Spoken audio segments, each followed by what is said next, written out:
Well, good morning, good morning, good morning, good morning, good morning, good morning, and good morning, everybody. Good morning, everybody. Welcome to another episode of The Morning Glow. Welcome to another episode of The Morning Glow. Got a great broadcast lineup for you this morning, as I hope and I pray that we always do. I'm not important, just a question asker. I'm just a question asker. My name is Raheem Osway out of Atlanta, Georgia, but I got my brother from another mother, but we got the same father. Here with us this morning. This is the wise man, the man with the knowledge. This is Mr. Donald Toussaint. Good morning, sir. How you doing this morning? I'm all right. You gonna have to stop that. You gonna, you gonna have to stop that. Hey man, they gave you that title. They gave you that title, brother. They were serious about that. They say you the wise man. And now look here. Um, Now you got folks on TikTok saying how much they love your wisdom and stuff like that. Man, hey, it fits, brother. It ain't number one true. Everybody call you that, not just me. yeah, they got some people that they take things straight to the head, We see straight up and no straight up no before you chasing. know it, the head explodes. Yeah, man. As late late or as early, however you want to say it, as yesterday, man, we had people complimenting you, man, talking about how they love your wisdom and how your perspective on things and stuff like that. So hey, man, hey, I ain't gonna tell them they wrong because I like it too. Well, bless your heart, but just what I'm thinking, what I'm saying is it ain't. I guess what I'm saying is it ain't go. I appreciate it, but I don't know nothing, man. Where wisdom come from, and that's not saying that I'm wise. But if it is, I have a little bit. I'm talking about enough to say good morning Mm-hmm. and thank you. The wisdom come from God. That's it. Yes, sir. Yeah, That's it. I We agree. can't do nothing without it.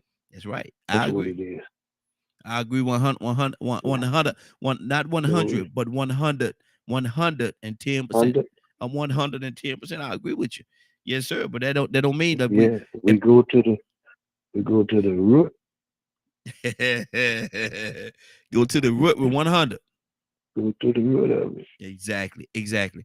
Well, let me ask you this question, and I want you to use some of the knowledge you got in your head there. Mm. If someone lift their hands to the Father and say, I surrender. Say they just live. They're going through trial and tribulation in life. Life has been pretty rough, pretty rough. And they get to the point they say, "Man, look at they drop down to their knees and they lift their hands up in the air and look down and say, Father, I surrender. Father, I surrender to you. I surrender to you, Father." Is that a sign of strength, weakness, or wisdom? Wisdom. Mm-hmm. I say wisdom. Why you say You wisdom? know, because uh, all when life, we all go through experiences in life. Yeah. Um, and life is a lesson, Mm-hmm. especially if you learn from it. Yeah. You know what I'm saying? Mm-hmm. So we as people, in going through life or experiencing life, we'll try everything Mm-hmm. known to man, Yes, sir. Yes, sir. everything, Mm-hmm. and we'll get into everything trying to solve our own issues Mm-hmm. because we're smart people. Yeah. So Access. some. All over, we're smart people with access. We'll tell you, man, I know it. Oh, yeah. Mm-hmm. Mm-hmm. And so we'll search out things that may have worked for other folks, and we'll try it in our life. Totally And different. then we try things that fail in other folks' lives, Mm-hmm. thinking that we can overcome it Mm-hmm. and do better at it, Mm. and keep doing stuff, trying to work it out, trying to make it happen, trying to fix it, trying to get it done till sooner or later we run out of options, Mm. and Mm. that's wisdom. Wow. I'm Mm-hmm. just saying, Mm-hmm.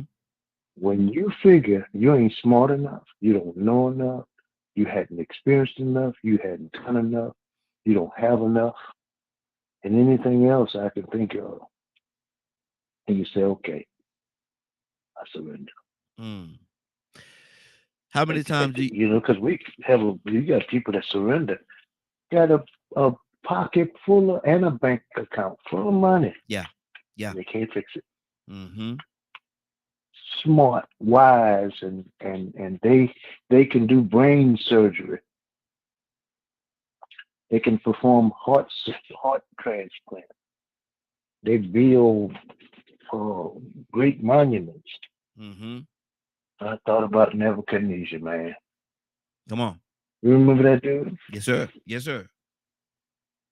He wasn't stupid. Mm-hmm. He was a conqueror. He was a man that knew how to build a kingdom. You think that he was gonna get some nobodies, some uh the lowest of the lowest to build a kingdom? No, he did not. Mm-hmm. He took the king's sons and princesses, Mm-hmm. and he took them to Babylon and taught them the ways of the Chaldeans to build them a kingdom. The best of the best. He gave them the best food.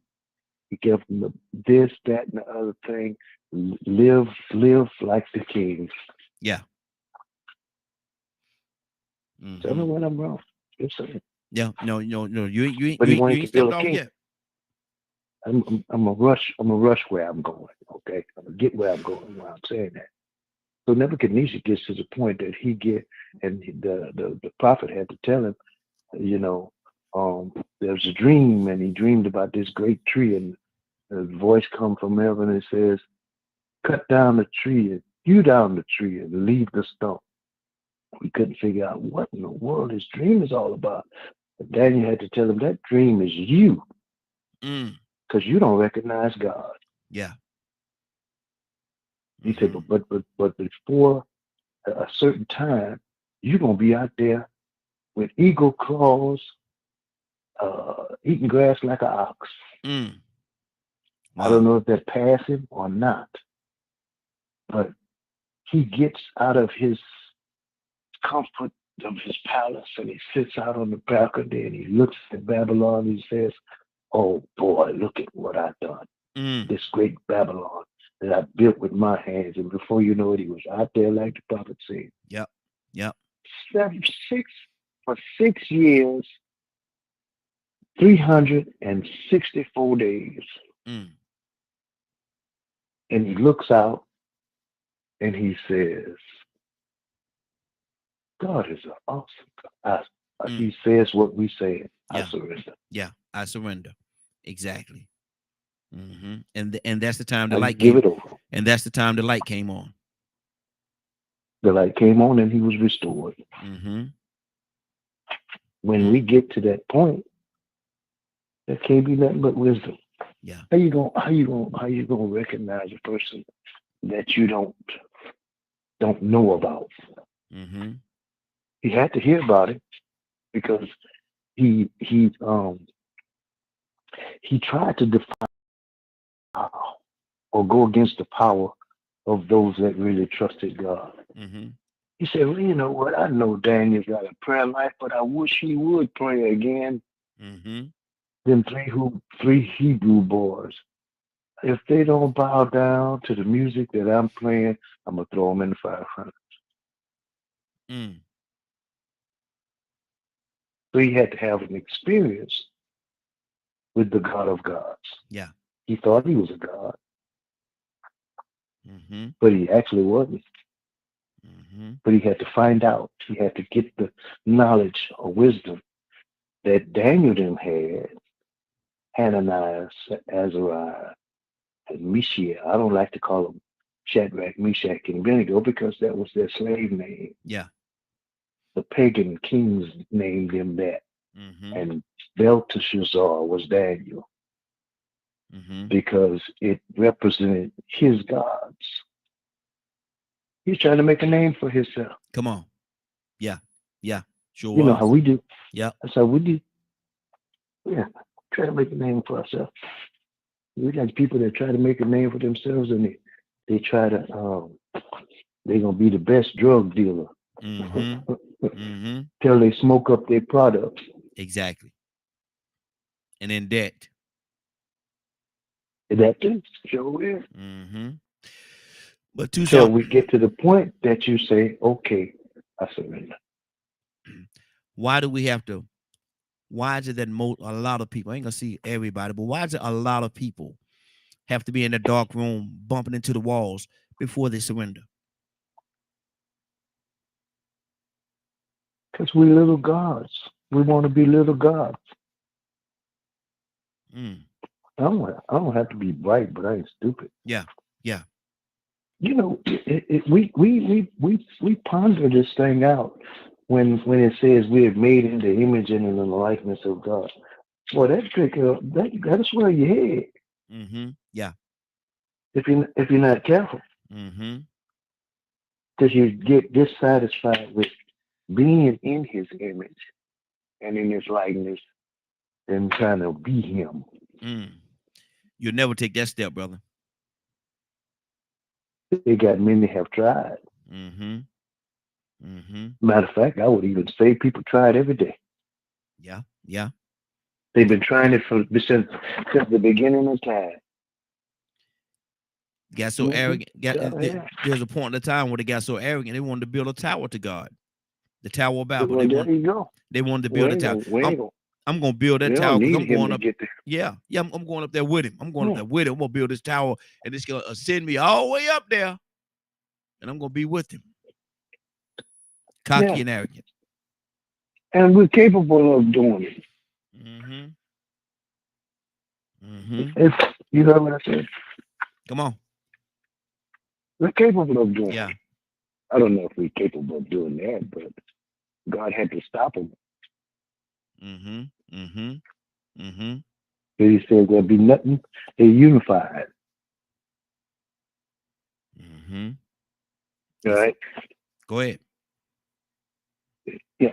If we ever get unified, it shows that there's nothing impossible for us. Man has united.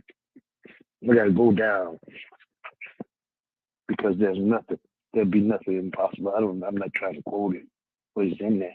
Go check it out. Will we ever be totally unified though? Mind, body, and spirit. I don't know if that's a good thing. Mm. You gotta explain that to me now. What do you mean we?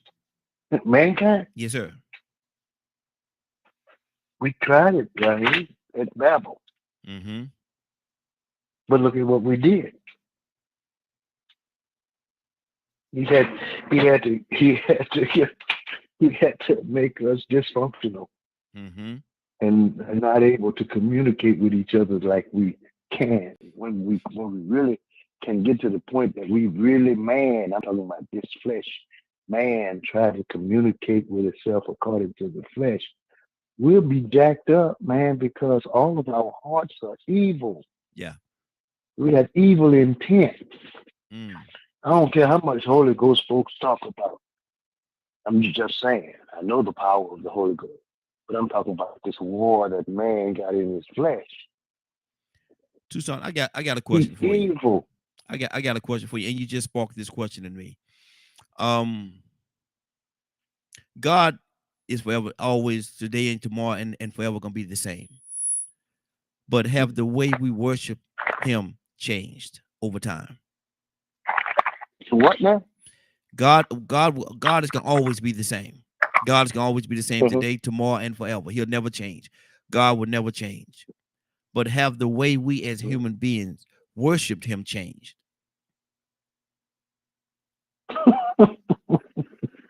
I'm laughing. You know why I laugh? I know why. I know why. Mm-hmm. Because we think there's another method. So we keep trying something else. Mm-hmm. But if he the same, the worship the same. Mm-hmm. We trying to change it, but God is a spirit. That's it. And they that worship him must worship him in spirit and in truth. Mm-hmm. That ain't gonna never change. Yeah. It's not gonna change at all. Mm-hmm. It's not gonna change. The way, the method, the you have to go to the get to the point that you surrender, give it over to him. It's a spiritual thing. We're I wish I had that word. Let me find that word. I gotta find that word. We are it's a twofold. Um, I'm gonna find it. I'm gonna keep. I'm just keep it. But what I'm saying is that we trying to create another way. We didn't, it's not. Wasn't satisfied with coming out of the cotton field and still being able to praise God in the middle of our circumstances. Mm. Mm. Okay, Yeah, go ahead. we think because now we got Cadillacs, we got to do it a different way. Mm-hmm. No, that's why you didn't got you beside yourself because Mm-hmm. you think you better off worthy of you think you got a reason. You got to have a reason to worship him. You don't have to have a reason to praise. If he the same, what your circumstances got to do with your worship? Exactly. Come on. What that got to do with it? Where you are, Mm-hmm. where you are. I'm talking about you, who, Mm-hmm. us. Where Mm-hmm. you are, what does that have to do with God? When everything works together for his good, he got an eternal plan. We temporal people. Mm-hmm. Mm-hmm. That's We good. try to make stuff happen. You got a pocket full of money. Oh, blessed and highly favored. But when you get sick, you got a problem. Mm-hmm. What happened to being blessed and highly favored when you're Exactly. sick? Mm-hmm. What Mm-hmm. happened to that? God ain't changed. Praise him Your through the circumstances change. good time and the bad. Praise him through it all. You don't Praise him run through it your all. mouth and you say, I'll bless the Lord at all times. Mm-hmm. His praise shall continuously be in my mouth. Well, what's wrong with you? Mm-hmm. Is it him or you? Come on. I I'm gu- just saying. I guarantee you it's you. I guarantee you it's you.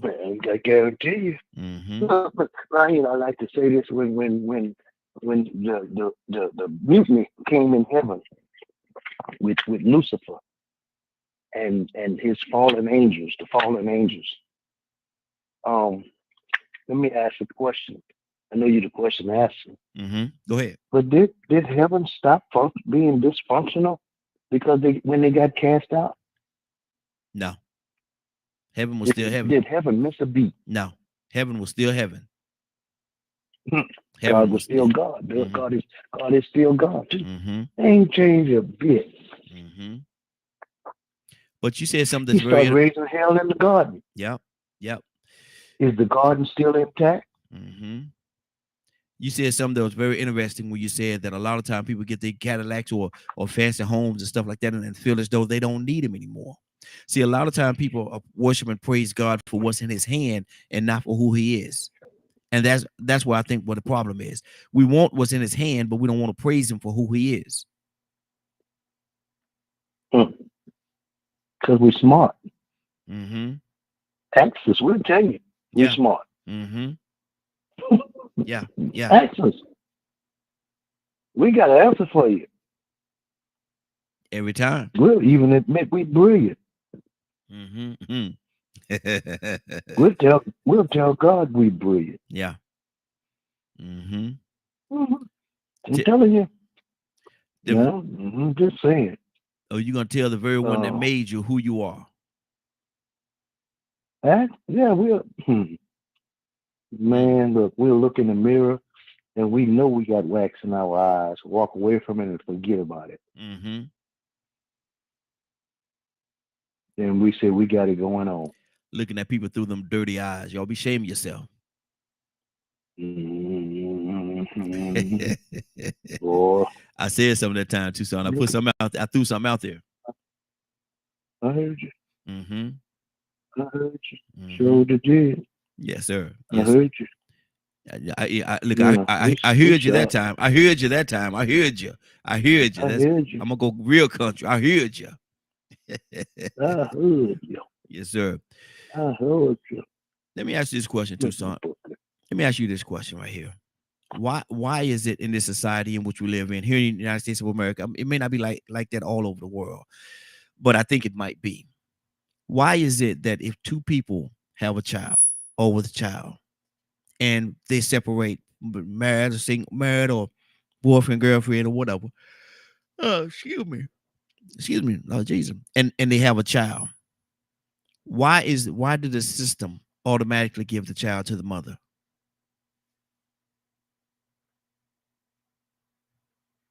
I got the wise man thinking now. I got the wise man thinking. Boy, that's one of them questions make you for a second. And you have to sit there and think, boy. I'm That's sorry. one of them hiccup moments.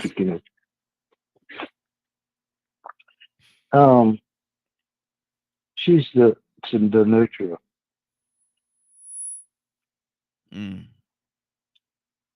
Okay. She would normally, this is just me, I'm just saying. She would normally be the most, she's supposed to be the one that is expected to be more caring and loving towards the child. So it is no matter what his condition is. Is the system saying that we as fathers can't be the same way, can't be nurturing and loving to our children? You got to go get you a job and work and provide and protect. That's your job. Even in this day and time where women, you can't breastfeed no baby. I could buy some Similac. Similac, see my check. I just use your name. I could buy some Similac. But my thing is this right here. In this day and time in this society where women saying, and a lot of women are saying, not all, but a lot of women are saying they don't need no man. They don't blase. They could do it all themselves. They boss ladies and they run the show themselves and all these different things. And so they feel as though they could go out there and make just as much money. And a lot of times, sometimes they do make as much. But you're gonna tell me that this boss lady and the man was, say he was a house husband and he took care of the house because she was in a better situation to make more money. So they had an agreement that she go out there and make the money and they split up. Who gets the child in that situation? He spent more time with the child.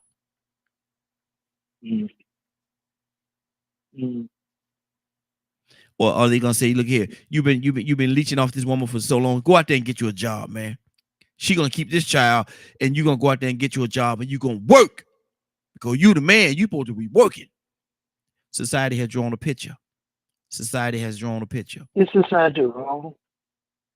There was because of the curse that I say the curse, but the penalty for our actions. There were certain things that we were supposed to be doing. Yeah. You work by the sweat of your brow, and she bear children in pain. How about that? Is that still the blueprint today, though? It's soon to be 2024. We trying to rewrite the book, man. That's our problem. There we go again. Trying to rewrite the book. It ain't gonna change if God don't change. That's still the blueprint. That's it. It might not be a society thing. I mean, what we doing, the way that we going about things, society says, well, you hear them say it. I work just like you. Yeah. That's why you can't cook.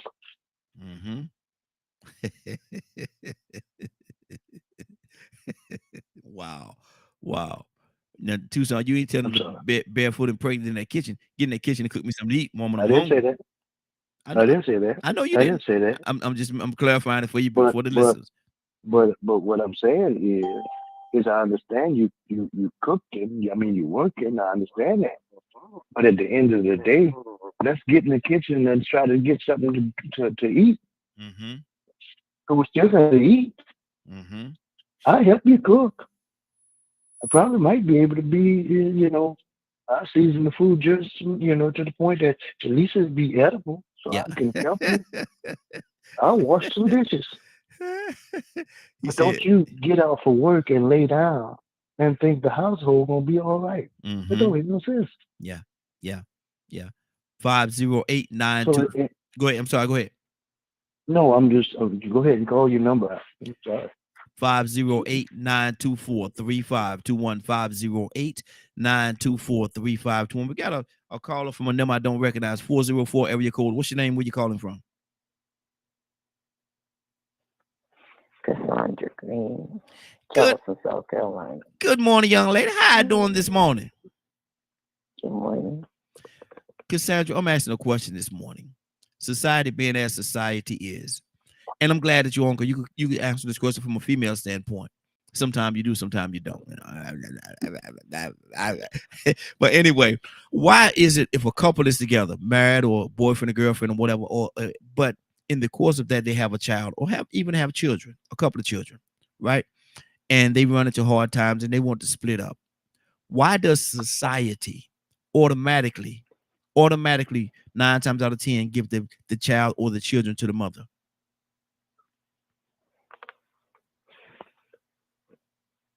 That's a trick question. No. That's a joke. No. Oh, okay. All right. Well, I mean, as a female, people assume that because she was the one that carried the child, that birthed the child, she's usually the first one to feed the child. She's the one that usually do most of the taking care of the child, 90-something% of the time. I just guess it's just an assumption. I don't know. That's just my answer. Okay. People just assume that she would be the one that would take care of the child. But even with that mindset, what are they really saying about the father though? He's not capable? No, it's not that he's not capable, but the bottom line is most men don't want that response. Most, not all. It's a whole bunch of wonderful single fathers, and there needs to be more because there's some women that are just not mothers. They have babies. So, it's just like I said, we as a society, we just assume that the mother is going to be a good person and take care of the baby. Assume. And in that assumption, you could be putting a child in a terrible situation in that assumption. I agree. Usually that's not the case, but yeah, sometimes it is. Yeah. Now ask another question. What if the dad was a stay-home dad, and him and the young lady had a conversation? You're in a better situation to make more money, to bring more money into the household. So I'm gonna stay home with the child, and I'm gonna take care of the child. And you go out there, you make money, you work, and I'll do all the stuff. We'll reverse roles, if you will. Let's do a role reversal, and then they have a split up. A lot of times, Cassandra, society has said, well, you've been quote unquote leeching off this woman for too long. Get out there and get you a job. Get out there and get you a job. Go to work. You're the man. You're supposed to work. And they'll still try to give the child to the mother. Is that just? No, not. First of all, you said if he decides he's going to be a stay-home, well, I don't think he should decide. I think there should be. No, they had a conversation. They had a conversation. Oh, okay. Yeah, they had a That's conversation. not what you said. Okay. Yeah, okay. So if they decide as a couple that's what they want to do, and if they break up, then whatever the courts say should happen is what should take place, because you need someone from the outside making those decisions. If they decide that they're going to give him the child, because he's been taking care of the child, I don't have a problem with that. It's not about male or female getting the child. Yeah. It's about who can take care of the child best, be more responsible, and that's it. So it's not male or female for me. Okay, that's good. Ryan, good morning, sir. How you doing this morning? I'm good. How you doing? I'm doing good, that's sir, doing good. Ryan, do they deal us a dirty hand, man, in regards to what we're talking about right now, and automatically give the child to the mother? Do they deal us a dirty hand? I think more often than not, sure, it seems that way on the surface, right? Mm-hmm. Um, there are certain states that that would be considered a man's state, like Texas, for instance. Mm-hmm. Um, when Zam got divorced from her previous marriage, they threw the book at her, and she the one ended up having to pay. And Wow. he was the dirty hand. Mm-hmm. Wow. Wow. So, but I think I think there's a lot of circumstantial things that are involved with some of those decisions. But on the surface, sure, I can agree that it seems that way. That society just assumes because the mother carried the child and the role, right? The Mm-hmm. gender role of a Mm-hmm. woman is to be the nurturer and the child rearer. So it would only make sense from that perspective. But let's just be real, not all moms is moms. Yeah. Yeah. Yeah. So I think that we have to sometimes, and I want to say it every time, that's not true, but I think sometimes as men, we have to fight a little harder. Mm-hmm. Mm. That's just my opinion. Good deal. Tucson, do you agree with that? Um, the, it wasn't designed for us to have to make that decision. Mm-hmm. You know how it takes two to tangle. Mm-hmm. That's a life. That's a lifetime. At least 18 years or more. Depends on how many children you got. Yeah. So the bond of a marriage, not you could having a baby by your baby daddy Mm-hmm. or you got a baby mama. That's what society has groomed. We got baby mamas and baby daddies. My boo thing. Yeah. Mm. I There you wish I go. could have. I thought about something else, but I ain't gonna say that for sure. But you just get your groove on and move on. Mm-hmm. Get your groove on and move on, Yeah. Yeah. A lot of times. and let the judge decide how to raise the child. It Mm. wasn't designed like that. That makes absolutely no sense. Mm-hmm. That's out of order. That's dysfunctional. That's trying to fix dysfunction. Somebody got to try to fix dysfunction. So here Mm-hmm. come the judge. Hear ye, hear ye. All rise. Mm-hmm. Now we got the defendant and the plaintiff. When you're supposed to have the husband and the wife. Ain't that crazy? Mm-hmm. Don't that Exactly. sound confusing? It does. It does. So you you get a dysfunction from here on out. I mean, I'm just saying. Mm-hmm. And Wow. we experienced it because we tie up with people that, and because of our hard heart, we can't stick it, hang in there. Mm-hmm. I ain't talking about nobody else. Now I'm on my own street Come on. Talk because about we stubborn and arrogant and mean nasty and and cruel. nasty and cruel. Mm-hmm. You heard what I said, Cassandra? And I ain't on nobody else's street. Mm-hmm. I'm just saying. Mm-hmm. Because if we just would have had a little bit more patience, we never would have had to stand before the judge. Mm. Wow. Ryan, you said you wanted to say something before you forget. What did you want to say, brother? So, and I could be wrong, but I remember reading the book in the book saying that we're supposed to, as husband and wife, put each other even before our children, our own relationship, Mm-hmm. because without our relationship being solid, it's going to fail, which will ultimately fail the children, right? Mm-hmm. So I think that society has a hand in this because we're kind of being driven apart by these uh, so-called gender roles and these labels and these things. They drive a wedge in a marriage, and you're seeing all of these things happening outside of your home, and they start to play a role. They start to have an influential hand, and then you start pining for the children. Mm-hmm. You're not supposed to do that. You're supposed to do that for each other first.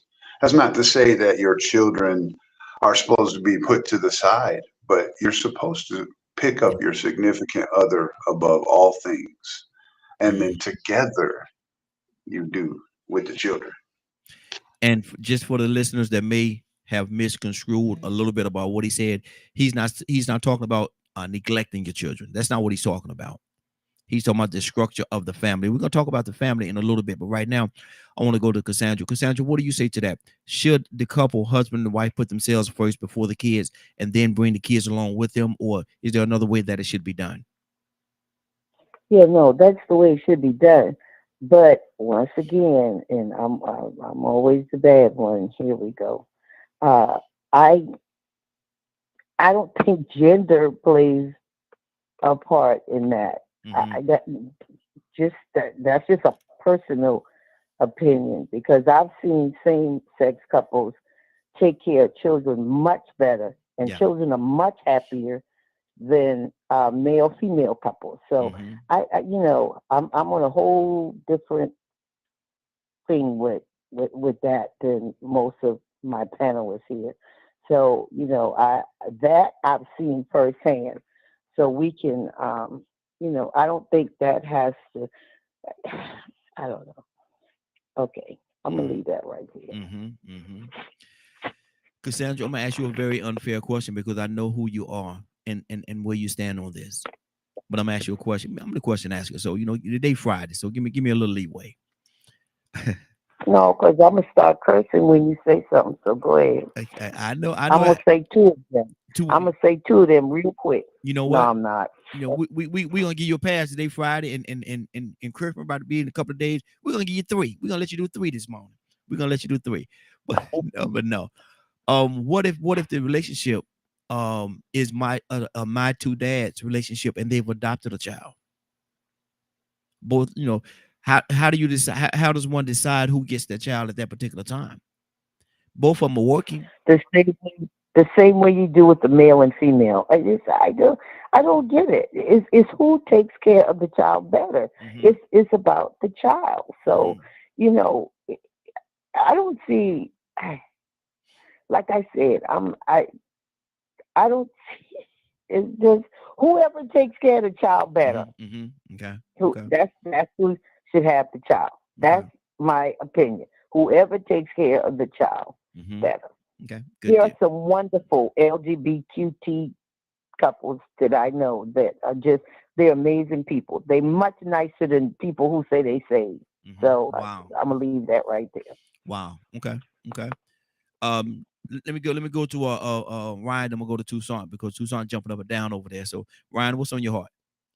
It's a my two dads situation. My two dads. And We about to get kicked off TikTok. She said it wrong.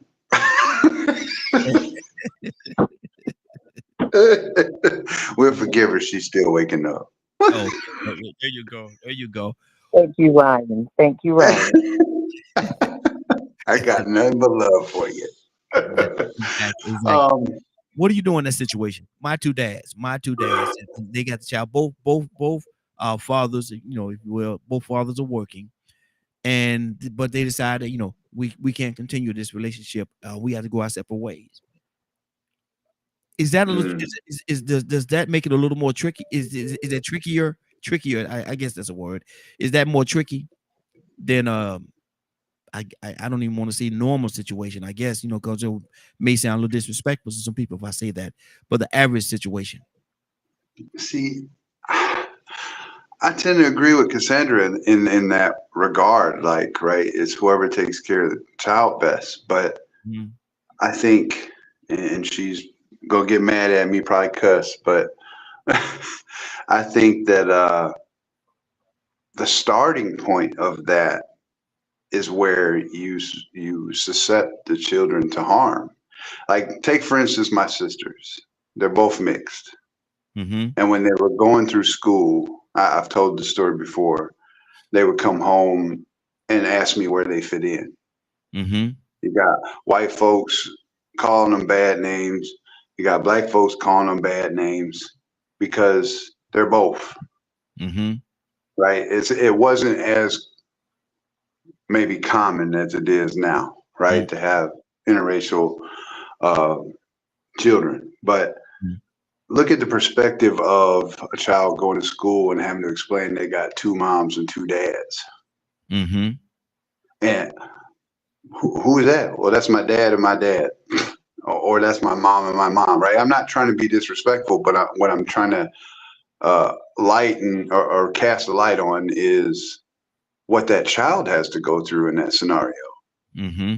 Because, like you said, again, without trying to be disrespectful, that's something that's abnormal to the society as a whole. Yeah. So, what do you do in that scenario where this child is having to defend themselves from people who just don't want to act right? Mm-hmm. And want to, harm that child, whether it be mentally, physically, whatever, because they have uh, homosexual parents. Mm-hmm. I don't know. To me, that's just a foul right off the get. Mm-hmm. That's just my opinion. Wow. Can I say something? Yeah, absolutely. Absolutely. Go ahead. Okay. So the divorce rate among among Christian people, male, female, is over 50%. 50, over 50%. So I don't know. I just don't get it. I mean, yes, we have what we call normal relationships, and as Christians, we are supposed to believe a certain way. I don't believe that way, but we're supposed to believe a certain way biblically. So I just don't get it because we have a higher divorce rate than unsaved people, Mm-hmm. than non-Christians. Yeah. So who are we to talk about anybody having relationships, raising children? Who are we? We are not the one to be pointing our fingers because our numbers are horrible. So what does that look like to people that don't know Christ? I'm just throwing, I'm the question asker. Secret asker. But see, my thing is, I would love to know. I wish they had the figures. They could give the figures on the way that it is, quote unquote, the normal way, man and woman. But what is the divorce rate of and I wonder what is the divorce rate of the LGBTQ, and how does that line up with the Not as high as ours. Not as high as ours. See, Cassandra, I understand what you're saying, but I would love to see those numbers. I would love to see those numbers just so I can compare apples and apples, because a lot of times people say, well, I'm gonna do this on I'm tired of dealing with this kind of person, I'm gonna deal with that kind of person, and they get into a relationship with that kind of person, and some of the issues are still the same. You're still arguing, fussing, fighting, and all kind of different things. So my question is it the relationship that you're in, or is it the person that you're in a relationship with? Because if a person, if say a young lady, and let me clean this thing up, a young lady, she's been dealing with men all her life, and it's never been a good relationship. You're always arguing and fussing and fighting. So she said, I'm not gonna deal with men no more, I'm gonna deal with women. And then she get in a relationship with a woman, and before you know it, it's the same situation. Argue, fussing, fighting. Is it who you're dealing with, or is it you? And so that's why I asked, and if that be the case, then the divorce rate could be just the same or mirror what it is in what people say is a normal relationship. If that's excuse me, if that's the case. What do you say to that, Cassandra? Cassandra? I don't know. I'm not very smart. I don't Oh, know. no, stop. No. We ain't gonna do that now. No. Tucson, talk to me, brother. Kurt, come to you next. You trying to make me enemy of the state. Lord, no. Let's just talk about the facts. Well, what are the facts?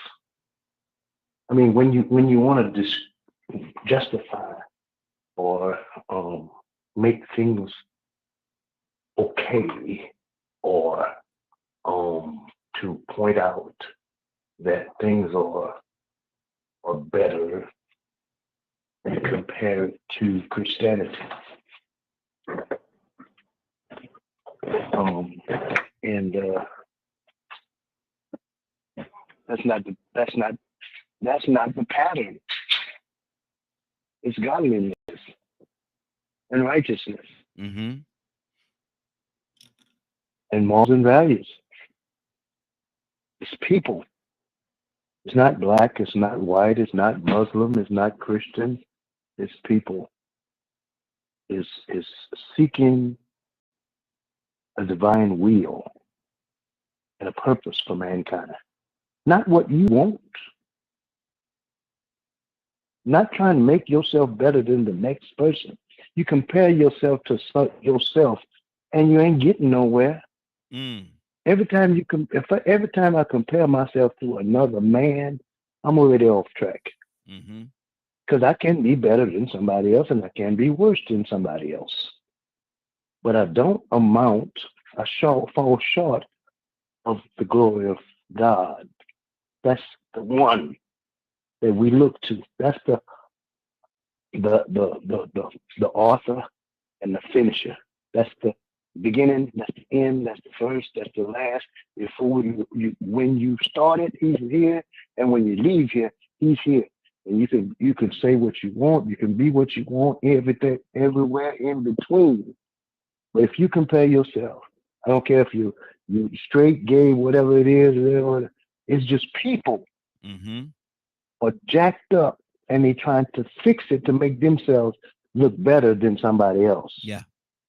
But if you got to say, okay, what are you going to stand on? What do you stand on? Mm-hmm. And if we say, well, I'm just going to compromise, and I'm not saying anybody's compromised. I don't know where that echo is coming from, but I'm saying that God has a design, and man comes up with another design. Does that make God wrong? Mm. Mm. So I'm just asking. I'm not asking anything. I'm just where I am. Yeah. And I'm not gonna say, okay, well, I understand. I kind of understand, but this function was not God's purpose for mankind. Mm-hmm. Just like what the example that I'm gonna use that Brian used.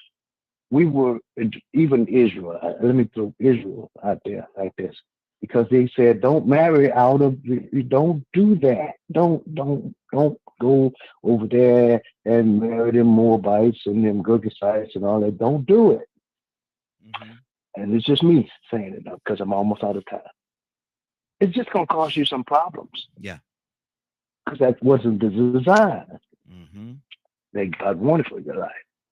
So when we do anything that is out of the design of Him, I don't care what you do, you're still dysfunctional. Okay. And you're going to cause your children some problems. So, Tucson, let me ask you this question. Being the question asker, I want to ask you this question for clarity of other people that's listening. Are you saying in a roundabout way, or are you straight up and down saying that LGBTQ, and certainly don't want to be disrespectful, marriage is out of design of what God created? Be fruitful and multiply and replenish the earth and subdue it. Do that. Mm-hmm. Wow. Do that. Mm-hmm. That's what I'm saying. Okay. If you're able to do that, If you're able to replenish the earth in a design made by God, I'm with you. Mm-hmm. Okay. I'm with you. Now I'm not trying to discredit you because man gonna do what they want anyway. Yes, absolutely.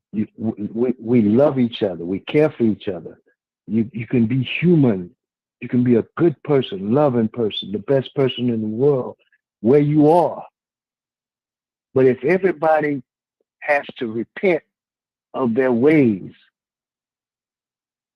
why is there an exception when it comes to the LGBTQ community? That's what I'm saying. Okay, good deal. And I must keep saying that. I believe you will, brother. I believe you will. Curtis, good morning, sir. How you doing this morning? Hey, what's up? Morning, Raheem. Good morning, sir. How you doing this morning? I'm all right, brother. I'm all right. What's going on?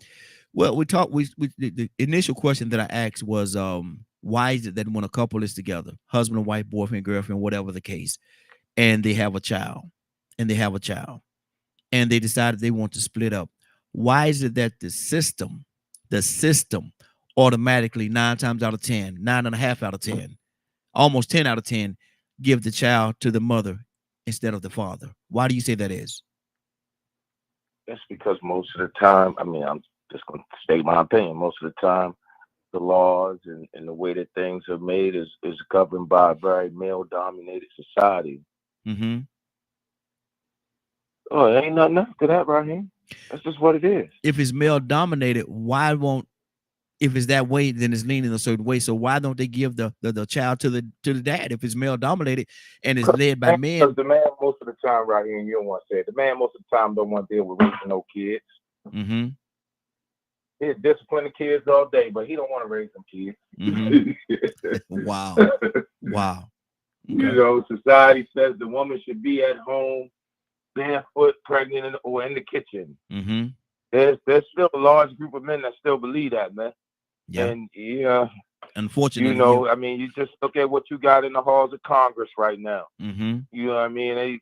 They try to tell women what they can do with their body, when they can do it, what doctors they can go see.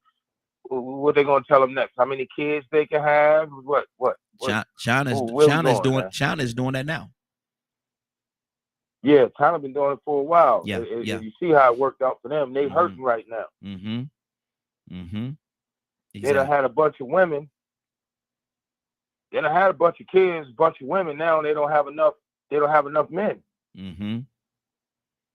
Mm-hmm. Mm-hmm. Oh, woe is me.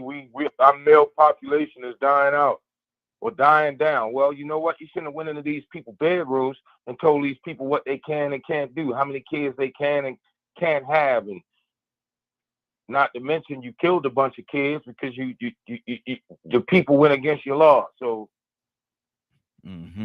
wow, you got a male-dominated society that's still trying to hold on some rings of power and not accept the fact that, you know what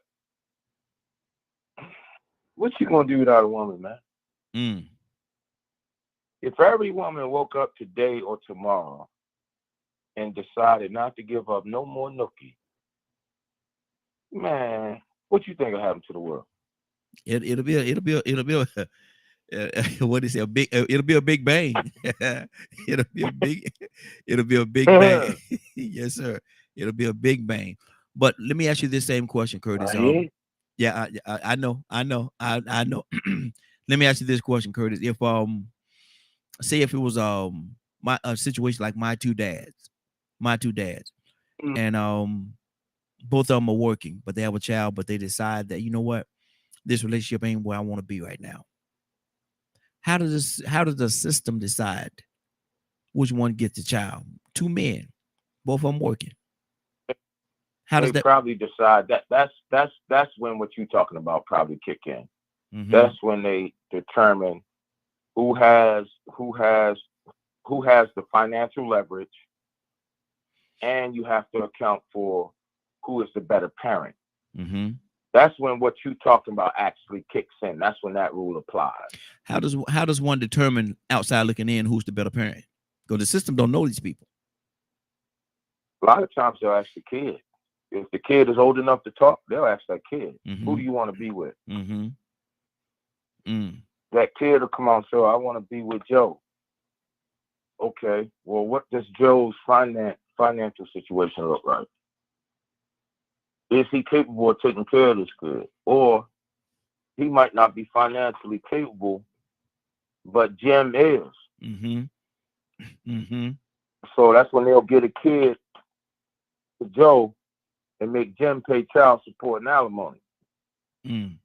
That's when the actual rules that's written on the books, probably, now, I ain't been in a courtroom to see it happen, but probably, if I just think logically, that's when the actual rule that's written on the book that should apply to all relationships, that's when that actual rule is applied. Good deal. Curtis, let me ask you this. I want you to give me a quick answer, man, because I need to move on. But Ryan brought a very important thing to this conversation as well. He said how it could be harmful. It could be harmful to the child. They have to go to school, and because to give an example, he used his sisters. They're mixed, and they had to go and come home, and because they got it from both sides, black side and the white side, they got it from both sides, and they had to come home and ask them where do they belong. His sister asked, where do they belong? Where can they find justice? Where can they find peace? Because they was getting it from both sides. Now, if this child go to school, because children could be brutal sometimes. If this child go to school, and it's found out that this child have two dads or two moms, can that from a counseling standpoint, Kurt, can that be harmful to that child? Everything that they have to deal with. The LGBTQ community is by far one of the most discriminated against communities in modern society. I don't know if I agree with that, Curtis. I'm telling you. You know why? Why is that? Okay. I'll just put it like this because I deal with it all the time. Number one, there's one of them in every single sect in the culture. It don't matter what your race is. It don't matter what your ethnicity is. There's one. There's several in every single segment of the culture, some of which hide for years because they don't want the retribution or they don't want the death that comes with it. In certain countries, that is an automatic death sentence if it's found out. Let me stop you right there. Let me stop you right there because you just said something. You said something that's monumental. You said if it's found out, and that's why I say I don't agree, because I can't hide my blackness, brother. If a person is LGBT, listen to me. Let me make a point. I understand what you're saying. I'm coming right back. I'm coming right back to you, brother. Hold on, Curtis. Hold on. My thing is this right here. I can't hide my blackness. I can't go into a room and pretend I'm not black. Now, if a person on LGBT, now I'm not saying they're not discriminated against. I would never say that, because absolutely they are. Absolutely, I'm not going to try to paint a picture like it does not happen, because I know it do. Not because I'm gay or nothing. I guess I'm certainly not gay, but I have friends that has told me certain stories. But my thing is this right here: I can't hide my blackness. I can't hide that, and they could go into a room if they don't let somebody know that that's who they are, or if they're not, like some of them are very flamboyant and whatever you want to call it, and showcase it. If they don't do those things or voice the fact that they are, then they can fit right in, man, and they're not discriminated against. I don't have that luxury. I can't go into a room and say, well, I'm orange or blue or purple. Nah, man. They're gonna see me when I walk through that door, and if they're gonna discriminate against me because they don't like black people, they're gonna discriminate against me. I don't have those options. So that's why I don't agree with that. But go ahead, brother. You was about to make a point. Let me hear you. Okay. I can agree with what you're saying to a point. But I have a dog in this fight. I work with these people every day. I don't go by what I hear. I go by what I know. Right? Yeah, you can't hide from your blackness. But you walk in that door and it become evident, or somebody hears that this person sitting beside you is LGBTQ, and you'll watch a change. They might not get the job, or if they do have the job, guess what might happen? You'll kindly see them being walked out the door over the course of 30 days. See, I've had people in my office that hid and then lost their jobs because it became public that they were gay. That's why you have some of these stars coming out, because they know that, you know what, if I don't come on out and put this thing out here, my career is done. We keep trying to put the LGBTQ with the Black experience. Well, LGBTQ is just a part of the Black experience. So I get what you're saying. But I'm saying on a larger scale, not just talking about the Black experience. My experience is not just Black. I have lived at the highest of highs and at the lowest of lows. My issue, and in my lifetime, I get what your thing is. And my issue I'm is not this. disagreeing with you. But my only issue with what you said, my only issue with what you said is this, with, Curtis. My only issue with what you said is that when you said the most, the word most, that changed my whole view of what you said when you said the most, because I can't. That's because you only hinged on one word. You didn't listen to the rest. No. That word made the major difference. That word made the major difference, Curtis. That word made the major.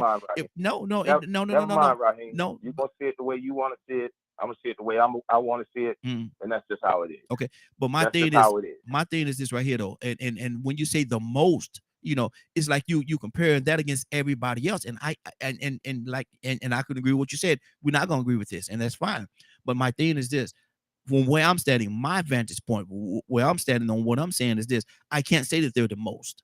I can't say that they're discriminated against. I can't say it's been very it's been terrible, the experience that they have had to have, and my heart goes out to them for that. But when you say the most, I can't agree with that part. Cassandra, what's on your heart? So let me ask you this. Let's just take it on America, right? If we go to Germany right now, right? Germany is predominantly white Germans. Is that correct? Yeah, a lot, yes. Okay. So in Germany, there's a great number of LGBTQ. Okay. If you don't believe what I'm saying, you can go all the way back to World War II when Hitler had a whole entire club slaughtered in the middle of the street. LGBTQ. That was in 1942, right? If you go to the Middle East, right, the LGBTQ community, the sentence is death. They can't work. They can't do nothing. And they can't hide, because the way that those countries operate, Spain, France, the way that those countries operate, if you're found to be LGBTQ, especially in Africa, folks of our own descent, they are killed. Okay. They can't hide. Yeah. So when you look at it on a capita, if you look at the whole globe, they are discriminated against at very, very high levels. Okay. I'm not going to disagree with that. For us to ignore that, and when I said most, I meant to say one of the most, but I didn't. So let me correct that. One of the most. Okay. I can go with that. If you're just going to deal with the Black experience, then now you got to account for, guess what? Not only is he Black, but he's gay. Okay. But what level of discrimination comes upon them? Because now they're discriminated against by whites, and they're discriminated, they're ostracized by their own kind. Okay, Kills, we got to move on. We got other people on here. Don't go nowhere. You stay right there. But my thing is right here. No, because we've been on this for about 7-8 minutes, brother. We got other people just listening. But my thing is right here. If he is gay and if he is Black, how do you tally that? Because what it is now, you also have to tally the fact that he's gay. Black, you have to tally the fact that he's gay. Now, which one get a check mark? Both of them actually. But Cassandra, what's on your heart? I say just take all of the gay people, line them up against a wall, and go ahead and just shoot them, because No, it's like no, that's no, what. no, Yeah, no, no, because no. no, because it's wrong. It's against God's law. So as a Christian, we need to just line them up. Or if you're a Muslim, She's even not. though they have She's gay she. groups, She's not being serious, y'all. She's they not being actually have serious. what they call the dancing boys clubs, where they actually have young boys. I'm not. You know what? We so doggone hypocritical. Right? Just line them all up against the wall and shoot them. Just go ahead. Just satisfy some of y'all. Just Okay. line them up against the wall and just kill them. And Okay. that's what the Bible. If that's what the Bible says, if that's what the Quran says, if that's whatever your religion is, why aren't we doing that? Just go ahead and line them up and kill them. Get it done. Okay, Get it over with. I tell you what, Cassandra. We'll do that if you be the one to pull the trigger. No, Yeah. y'all. And that would never happen. And that would never happen. Live and let live. I'm not trying to. That is not my place. I'm not God. So I ain't trying to do that. So if the judgment is that whatever the Bible says about it, and then your unruly children, you need to stone them in the street and kill them. Come on now, go ahead, because you have a right to do it because it says so in the Bible. When your children are disrespectful and unruly, you need to go ahead and kill them as well. Let's stick with it all the way. So all the way. So are we saying that the Bible is right or the Bible is wrong in this instance? I'm saying y'all, whoever y'all is, and if you put yourself in that line, go ahead. But the Bible says that an unruly child, if your child is disrespectful and unruly, then they need to be stoned. So then why are we not stoning them, Christians? Stone them. Stone their behinds. They're unruly. They're not obedient to you. Kill them. Wow. And do the same thing with all the gay people. Kill them. But Cassandra, you see, I know you as well as I know you. I know, and just for the listeners that's listening, that's not her heart. And that's why I said to her, we would do that if you pull the trigger, because that would never happen, because you would never would you pull the trigger on somebody, something like that. You would never do it. So if that be the case, we'll line them up, have the automatic assault rifle right there, but you got to pull the trigger. They the safest people you ever seen in your life, because you would never do it. You would never do it. Tucson, talk to me. Interracial couples, kill all the interracial couples too while you're doing that. You just want to kill people. You just want to kill them. You just want to kill people. Stop it, Cassandra. Stop it. Just stop it. The Bible says, kill all the interracial couples too. Yes, that's what the Bible is written. You're not supposed to mix with the other race. Go ahead now. Come on now. Let's be real. Now, there you go. There you go. Hold on, Tucson. What's Christ for? Tucson, hold on one second. Tucson, hold on 1 second. Ryan just said, now there go the thug pastor. Yeah, go ahead. Now. Yeah, at the closet. There she go. There you go. Go ahead, Tucson. Talk to me. Okay, and I don't mean no harm, but let's not get emotional about the whole thing. Let's just have a conversation. We because of grace, we're in a better place. The sacrifice has been made for all of us. That's right, darling. That's right. To have atonement. Let's not mix, and let's be clear. He told us, he says, "Nah, look, I didn't come to destroy the law, but to fulfill it." Come on, let's get the big picture. Let's just not close him up in the box of Old Testament scripture. Sure, it said it, but we would pick and choose what we want to be right and wrong, and that's not what we're trying to do.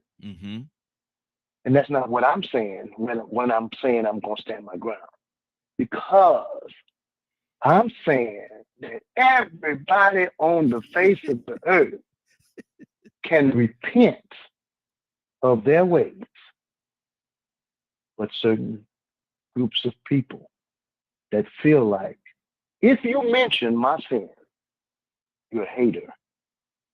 Mm-hmm. That's not true. Mm-hmm. That is not true. That's the biggest lie.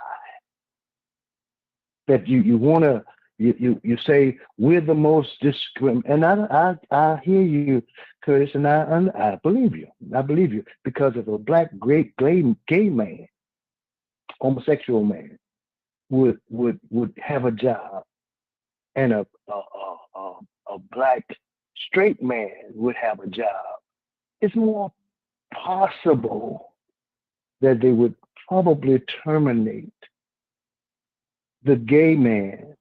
But I'm gonna tell you why. Because of his actions. Mm. Let me tell you why I say that. And that's just me. He ain't got no business looking at my butt. And now you done crossed the line with me, buddy. I don't have nothing to do with what you do at your house.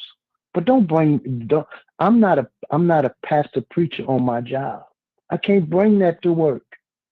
I can't bring my Christian beliefs on my job. I better leave it at the gate. I leave that. That's just personal. That's a personal thing with me.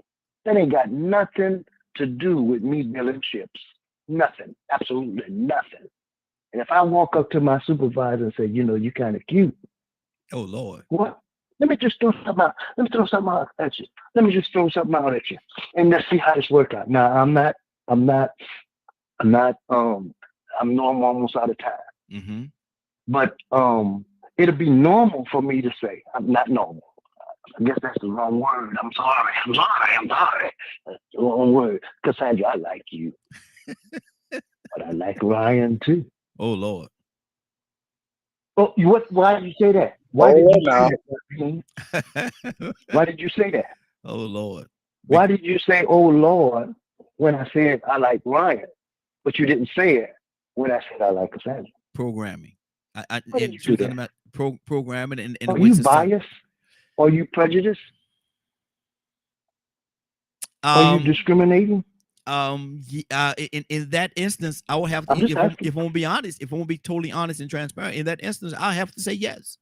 I would have to say yes because it goes against the norm of the way that I pattern and govern my life, and the way and what my belief system is. It goes against that norm, and a lot of times people are not comfortable going against the norm.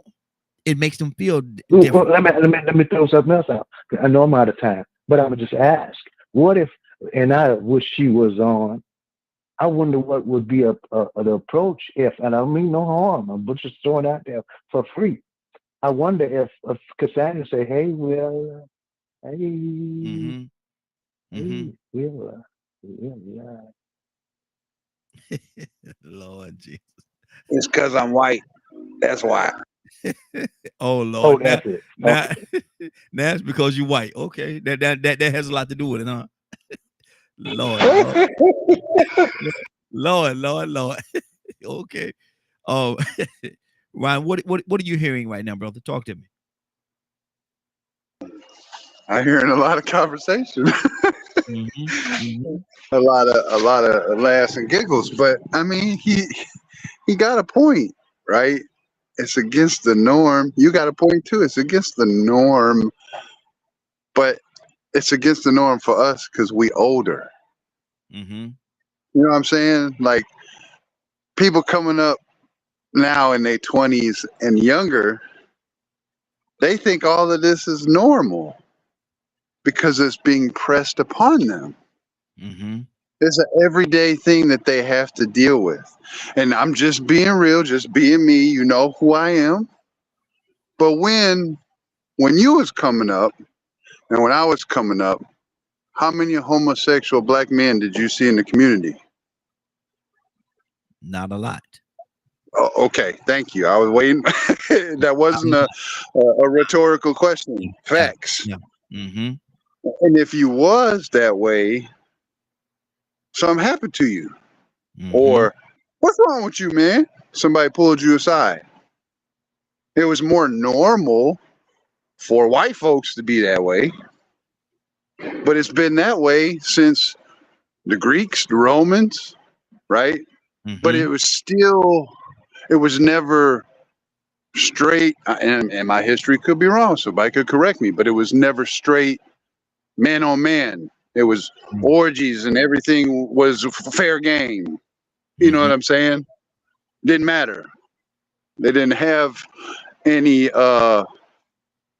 I can't remember the word. Mhm. When you get wasted, your inhibitions go out the window.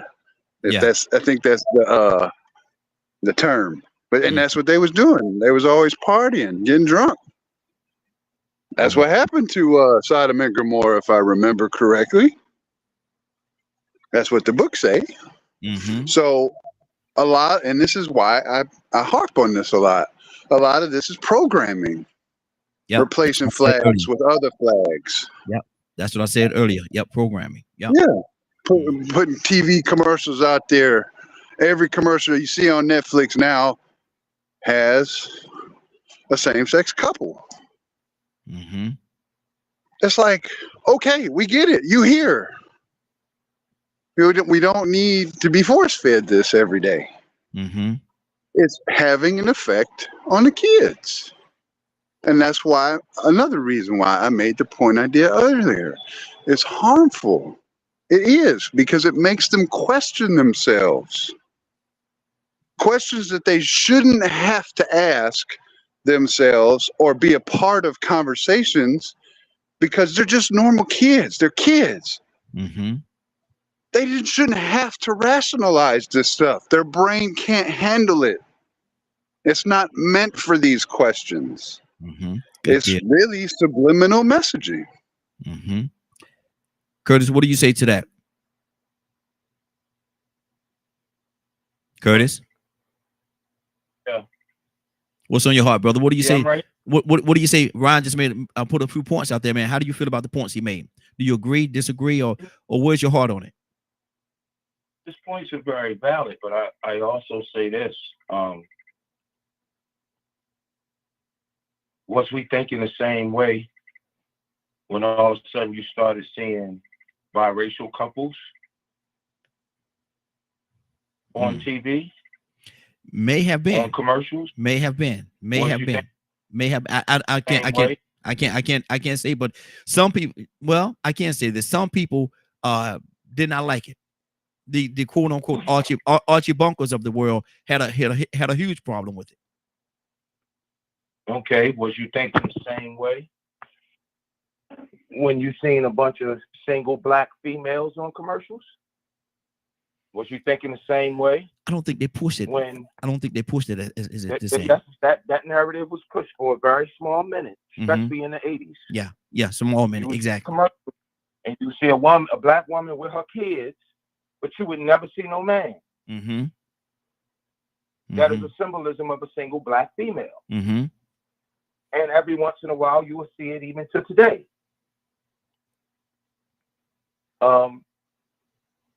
There's several things that happens that we can say a narrative is being pushed. But as a filmmaker, sometimes you want to do something that looks like America. Mm-hmm. You don't have any other political stitch or niche or trying to send any kind of message. Sometimes you're just trying to send a message that, hey, this is America. Do you think Or Curtis, they're trying to force feed? Do you think they're trying to force feed it? Do you think they're trying to force feed, like Ryan said, they're just trying to force feed it, and it's having a harmful effect on the children, having to ask themselves questions that they should not have to?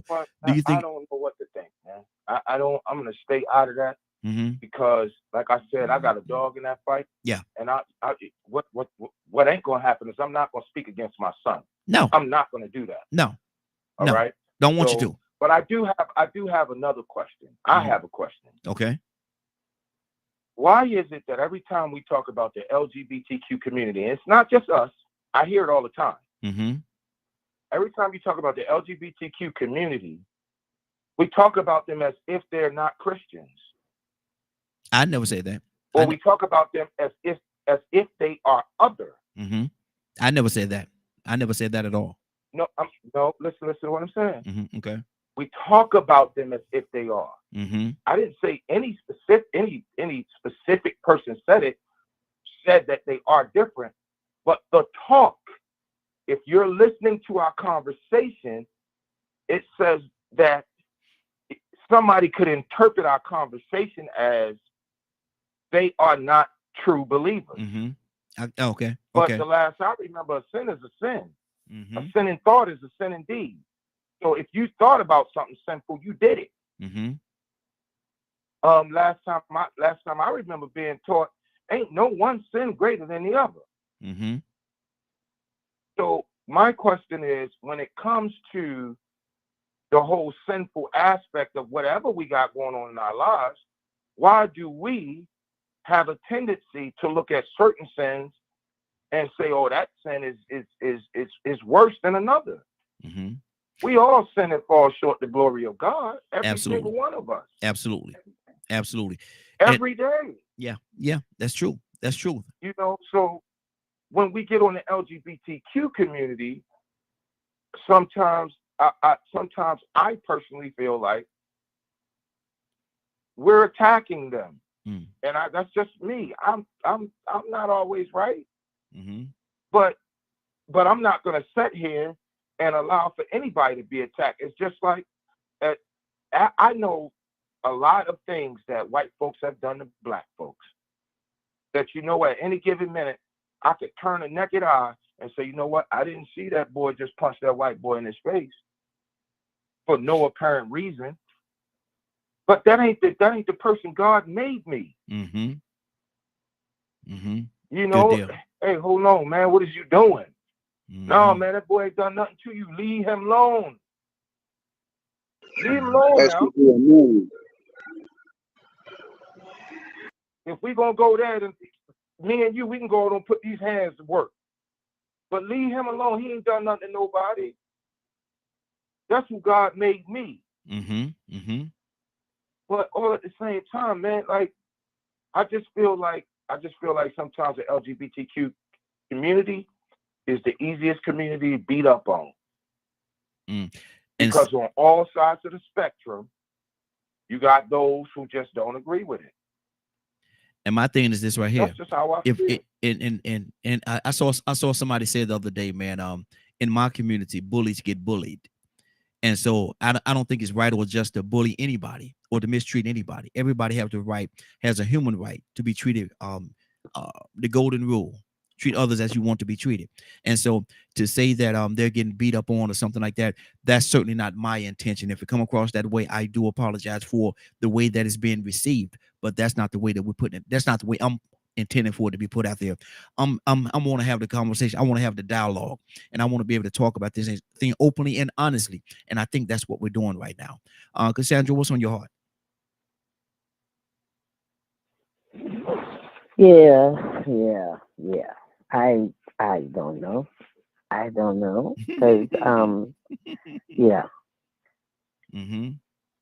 I'm with Curtis. A sin is sin, because you got more Christians committing adultery, and then they have the nerve to talk about the LGBTQ community, and y'all committing more fornication, having more adultery, more sex than anybody else outside of your relationships. But you can keep pointing. Shut up! That is so hypocritical.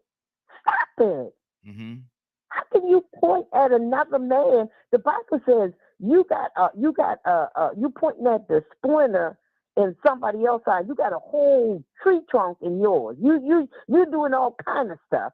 First, I mean, I just don't get it. I don't understand it, because the sin is the sin, and you're committing adultery, but you're talking about somebody this inside gay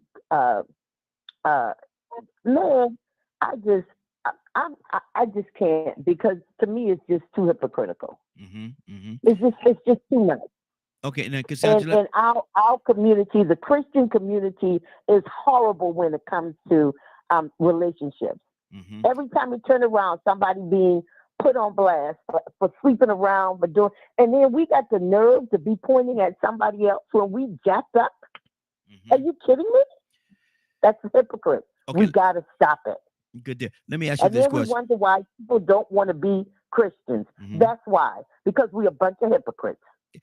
Curtis made a comment earlier. He came back and recanted and said it the way he wanted to say it.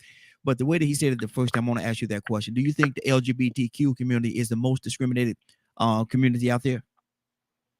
Yes, it is. The most? Yes, it is. Wow. Yes, it is. Wow. We have such a way of, and then you keep talking about, and they got all this power, and they do. If you don't want your child to see a man holding a man's hand, please turn the dang on TV off or whatever. But Don't watch channels where they put that out. Or, I mean, there's so many things we can do. They're not going anywhere unless we're going to do what I say what that channel? most Christians biblically would want to do. Put them up against the wall and kill them all. If you're not going to put them up against the wall and kill them all, then you need to adjust. You need to tell your children, listen, you see those two people, the two women, the two men together? We don't believe that. We don't do that. That as Christians, it's against our belief. But I can sleep with Sarah down the street. That's okay. It's because that's normal. It's normal for a man to commit adultery. It's normal for a woman to commit fornication. It's so jacked up. I'm done.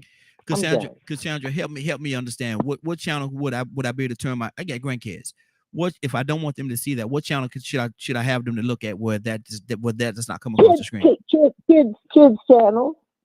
Disney is pushing it real hard, so it can't be then, Disney. Then don't let them watch Disney. Mm-hmm. Create your own. Listen, create your own channel where it's nothing but nothing. Nobody doing nothing. Just what y'all call normal. Then create your own content and just don't let your kids watch TV at all. That's something that's really big with a lot of groups. Don't let your children watch TV. And if you let them watch TV, just let them watch stuff that you've already vetted it and seen that they may put on a commercial that has 2 women or 2 men on it. You can do that. Do the research. It's worth it to you because you don't want them seeing or thinking that this stuff is normal. But it's happening. It's not going to change. So what are Christians going to do? It's not going to change until Jesus come back and whoever going wherever they go there. Mm-hmm. The whole world is not going to turn this back. Then are we living with it and just saying, you know what, I'm just going to teach my children this is not what we believe? Or do you kill the people? What is it that you want to do? Because it's not going away. Mm-hmm. That's all I'm saying. Okay. And Public Citizen said he said and Ryan, I'm gonna come to you with this. Does seeing and Leonard, coming to you next. Does seeing gay people make us gay? Does seeing rich people? Oh, of course, Public Citizen. Yes. Cassandra? Yes. Seeing people gay will make your children gay. Cassandra on the road is more love. Does seeing gay people make us gay? Does seeing rich people make us rich? And that's his question. Ryan, how do you respond to that?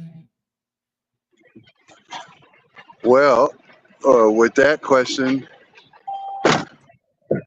seeing gay people makes us question things, just like seeing rich people makes us question how to get rich.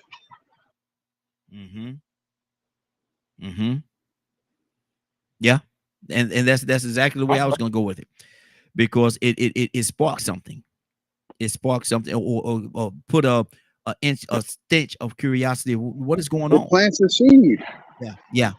It plants a seed, and the more nourishment that seed gets, the more it grows. Mm-hmm. There's nothing wrong with what you want to do, and that's I think it's the biggest misconstruing point here is, well, I can only speak for myself, not everybody else, but I don't care what you do. You do what you want to do. That's what this country is made for. You be who you want to be, do what you want to do, love who you want to love. Cool. I'm all for it. Go be happy. But that doesn't mean that you have to plant those seeds of confusion for other people. That's good. Let me ask you a question. Let me ask you a question, please. Go ahead. So Where was this outrage when they were showing us all these movies about all these black drug dealers? Where was the outrage when they were showing us all these movies about these white men shooting up whole buildings? Where's this outrage at? Because the same messages that if we go with the premise, the same messages that we saw from Schwarzenegger, Bruce Willis, Sylvester Stallone, Matt Damon, the same messages that there was, if we go with this premise, there was an underlying message when you look at that, when you show society that a gun is the answer to every single thing. That if the man with the biggest gun, the man with the most guns have the most power. The man with the most guns will always be victorious. I'm just saying, y'all, like, please, for the love of God, can we stop grabbing at the lowest hanging fruit? Where's our disdain for the fact that we have a group of people in our society and in our country that is stealing millions and billions and trillions of dollars from our elderly and our kids? Where's our outrage for that? We're talking about a community that in all reality, if you talk to some theologian professionals, some theologians, they'll tell you that the first actual act or thought of homosexuality is in Genesis. It's in Genesis. There are those that will tell you that and can take you to the scripture and show it to you. Why do you think that black folks, okay, here we go again. Why do you think that it was supported for black folks to be bucked? Do anybody know why it was supported and okay for white men to bend big black men over a saddle horn and take his manhood? Why do we think that? Why do we think that was justified? What was used to justify that? I'll tell y'all. You ever heard an ignorant white man, no disrespect to you, Ryan, because you ain't ignorant, and my dear brother, you just light-skinned. Have you ever heard an ignorant, racist white man say, yeah, I know y'all boys, the sons of Ham? Donald might have heard it because Donald down there in Mississippi.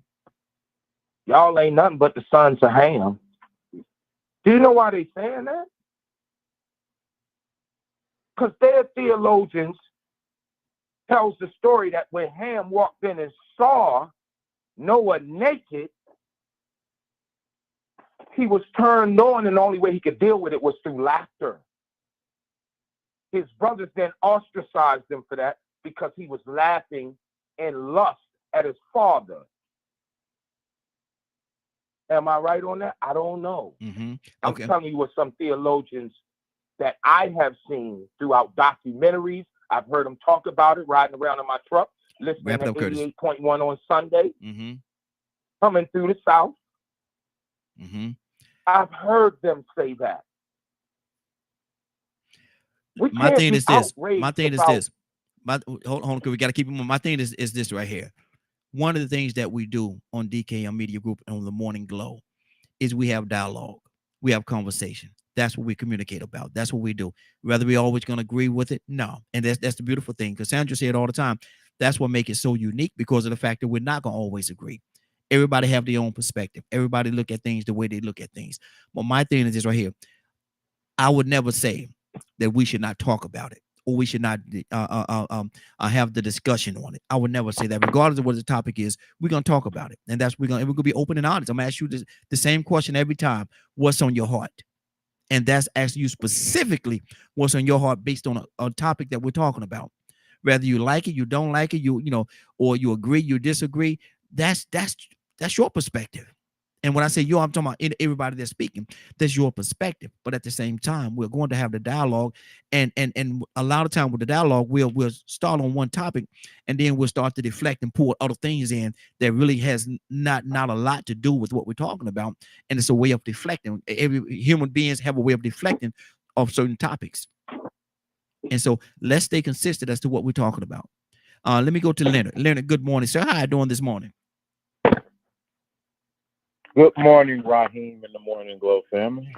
Leonard, I'm gonna ask you this question based on the conversation we're having right now. And Curtis made this point, and Cassandra actually she agreed with it, but Curtis came back and said, "Well, I shouldn't have said it that way." But is the LGBT community the most discriminated community out there? No, not by far. Mm-hmm. What have they been discriminated from? Mm-hmm. Come on. They everywhere. They've been everywhere. They on top of everything. They got the best and they do the most. So what is the where have they been discriminated? Mm-hmm. You got a couple of instances of people being. I think we just settled the federal marriage issue. They were prohibited from being married. What other laws were against them? Mm-hmm. Okay. What? I can't answer that question, bro. That's why I'm silent. I can't answer that question. Leaders, they've been presidents, they've been CEOs, they've heavily represented in boardrooms. They were slave masters. What else? What else? Mm-hmm. Hey, you can't get an answer out of me on that one, brother. Keep going. Just saying. Keep going. So we have to look at it, from the proper perspective. Mm-hmm. And not get caught up in the emotion of things. Because this is no new thing. Mm-hmm. And there's no way you can compare what African Americans have been through to what LGBT community is talking about. Mm-hmm. When were they prohibited from voting? See, and there was something that I said earlier, Leonard. From owning property. Hey, Leonard, there was something I said earlier. I say, I can't say the more, and I discriminate against. I can agree with a piece or a part of that, but at the same time, to say the most, I know being a black man, what we have gone through and had to endure throughout the annals of time and history, and so I can't compare the two. I can't even put them on the same plate. But there is no comparison. Because there is no comparison. Hold on, one at a time. Are y'all saying the LGBT community is not black? No one said that. No one said that. No, that's not what we're saying. All right. Go ahead, Leonard. They all colors, all shapes, all sizes. You can't even pick them out of a crowd if they don't want you to. Next. Exactly. Mm-hmm. Exactly. Let me. Okay, so are we? Hold on, Kurt. That, Kurt, you just finished for 7 minutes, brother. I got all the other people. Got to, let's be fair to everybody. Cap, good morning, sir. How you doing this morning? Cap, you there? Good morning, good morning, Raheem. Good morning to the Morning Glow family. I'm doing fine. Thank you for even asking about my health. Yes, sir. Yes, sir. Cap, how do you see that, man? Do you think the LGBTQ community and everybody got these stands, and everybody feel the way they want to feel, but to say that they're the most discriminated group of people, would you agree with that or disagree? Well, I disagree. I think Leonard did a very good job in defending that accusation. I mean, not defending it, but debunking it. Mm-hmm. Let me use that word. Debunk that kind of accusation. I can't get into the minds of Cassandra or whoever thought that. I don't know. I'm not trying to do that. Mm-hmm. I heard Curtis. It was actually Curtis that brought that to the table. It was actually Curtis that brought that to the conversation. Brother Curtis, let me say this to you, my brother. See, you ain't the only one got a dog in that fight. My son is gay. Mm-hmm. All right? And because I love my son, and I know you do. Yeah. But I don't like my son's ways. I don't love his ways. I don't mean I don't love my son. All right? So let's stop. Every time somebody say they have a disagreement with people's sexual orientation, it is like we hate them. Ooh. No, we have been on this show and we have talked about this numerous times. You can't get mad at anybody. Have you noticed There is a lot of social videos showing animals having sex. What is all that about? They know how you think animals got here. Why do somebody got to show the horse? Mm-hmm. Why they got to show the goat? What is that about? Programming. And when you make the statement about Arnold Schwarzenegger and all that, yes. See, they was putting the guns in our minds back then, but look at the end result. Mass shootings. Mass shootings come from that programming 20 years ago showing Rambo. Now we seeing the end result of it. Now we see the end result is mass shootings. Guns, killing Rambo style, going in there, Terminator style. Mm-hmm. But we didn't say nothing then. It was innocent. Look at the guns. So I think what Raheem is saying about programming, we can look at the programming now, but what would be the end result 20 Yes. years from now? Exactly. See, I ain't got no problem with anybody and what they do. Listen, why do we got to keep going with the person's sexual orientation? Why we got to keep going with the person's color? There's an old saying that goes like this: let people make bad decisions. That don't make them bad. It makes them human. Mm-hmm. I'm going to say that again.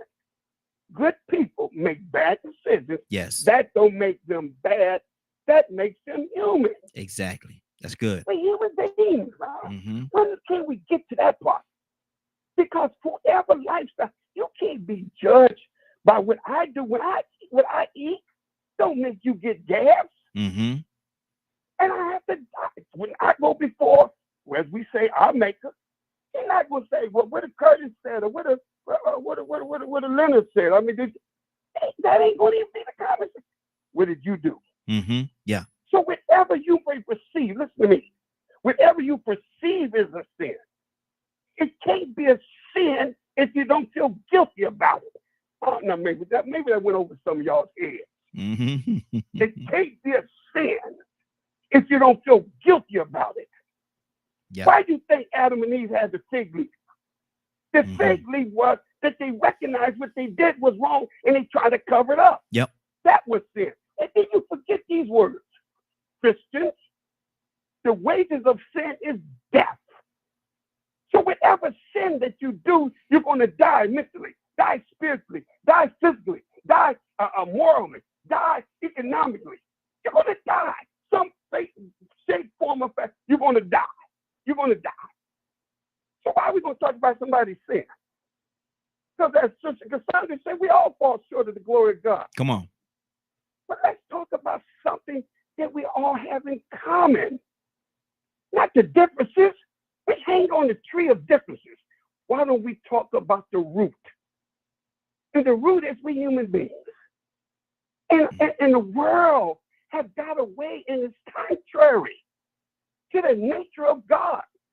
White folks, black folks, we are contrary.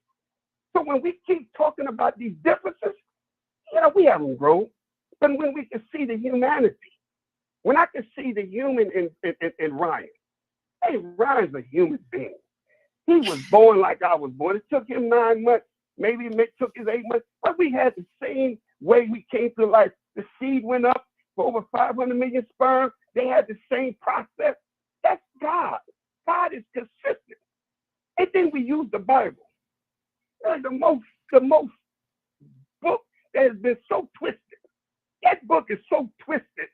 It has been in the hands of twisted-minded people that we would hang our thinking on that book.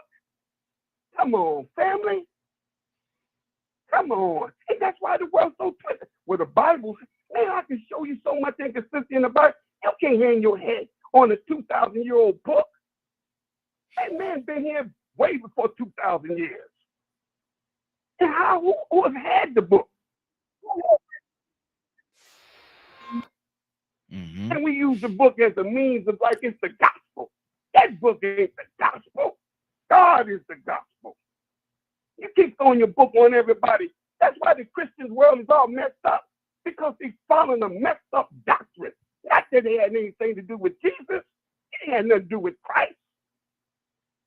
Good deal. That's on my heart right Good now. deal. Stay right there. You stomping on a few toes. You're stomping on a few toes this morning. Tucson, what's on your heart? I agree. I mean, I agree because, you know, I can make the Bible, I give me a Quran and make it say what I want it to say. And stand on it. Mm-hmm. Does it make my truth the truth? Nah. Or I almost said something Cassandra would probably. But I might have, no. No, it don't make it true. Because we can make anything sound theological. We have a theory about what it means. Mm-hmm. So I don't listen to everybody. I mean, if Come on. When we want anybody wants to justify something, they point out somebody else's issues. That, Mm-hmm. like Cap say, it's human. It's a human act. The only one that wants us better is God, and He put it out there and He lays it out there. And we, you know, what we say to that. What's the that? hell with that? Hey. We're like Lot's wife. And Jesus said something in one verse, and He say, "Remember Lot's wife." Nobody has ever figured. I don't even know why that woman turned around. I don't know why. But you know what Lot did? Kept moving. Yep. Mm-hmm. Why did he survive? When the evidence of her going back is still there. I don't know. But what I'm saying is, why don't we have an adultery parade? Can we get a flag for the adulterers? Can we get a flag for mass murderers and homongers? And I'm just saying that, you know what's going to be my biggest failure? What's that? Is that everybody possibly that I could even talk to, it's kind of like a John the Baptist thing. Repent, for the kingdom of heaven is at hand, and everybody gonna turn but a certain group of people, and they're gonna say, "You hating on us." Mm-hmm. We're not hating on you. It's just the fact that you done brought your bedroom out in public and nobody cares. I don't care. Mm-hmm. I don't care what you do. It don't make me no difference. But if it's contrary to holiness and righteousness, which I got issues, I have them. I got problems. But just because I have problems, that's not my escape. Mm-hmm. Somebody help me to tell me that, look, Tucson, you need to fix that. Well, no. Well, somebody else is a liar. Well, why you just don't take me out and shoot me? Mm-hmm. That's not what they said. That's not what they said. They just said, Tucson, you talk too much. That's all. And if a person don't know how to bridle his tongue, his religion is in vain. Shut up. Wow. 508-924-3521. 508-924-3521. And TikTok, I saw you ask for the donation. You could go to our Cash App, $DKM. Let me do this again. $DKM Radio. Cash App is $DKM Radio. So if y'all want to, anybody want to donate to the broadcast, you certainly could do that. Again, it's $DKM Radio. Let me go to Paul. Paul, good morning, sir. How you doing this morning? Hey, doing all right. Good morning and Merry Christmas, Happy Holidays. All that good stuff. There you go. Yes, sir. Yeah. Trying to get my last minute shopping done. Well, I mean, I hear what people are saying. I tend to side more with Kurt and Cassandra on this. I think a lot of you guys are very conservative, and I respect that. I respect, people. You're noticing trends and things that are happening in society. And there's even a clip I saw on Twitter the other day about Coco Melons, a show for little kids, real little kids, like babies, and they had gay dads, and the child on the show was questioning their gender, and the show is celebrating that. So I get that's for me, that's crossing the line a little bit.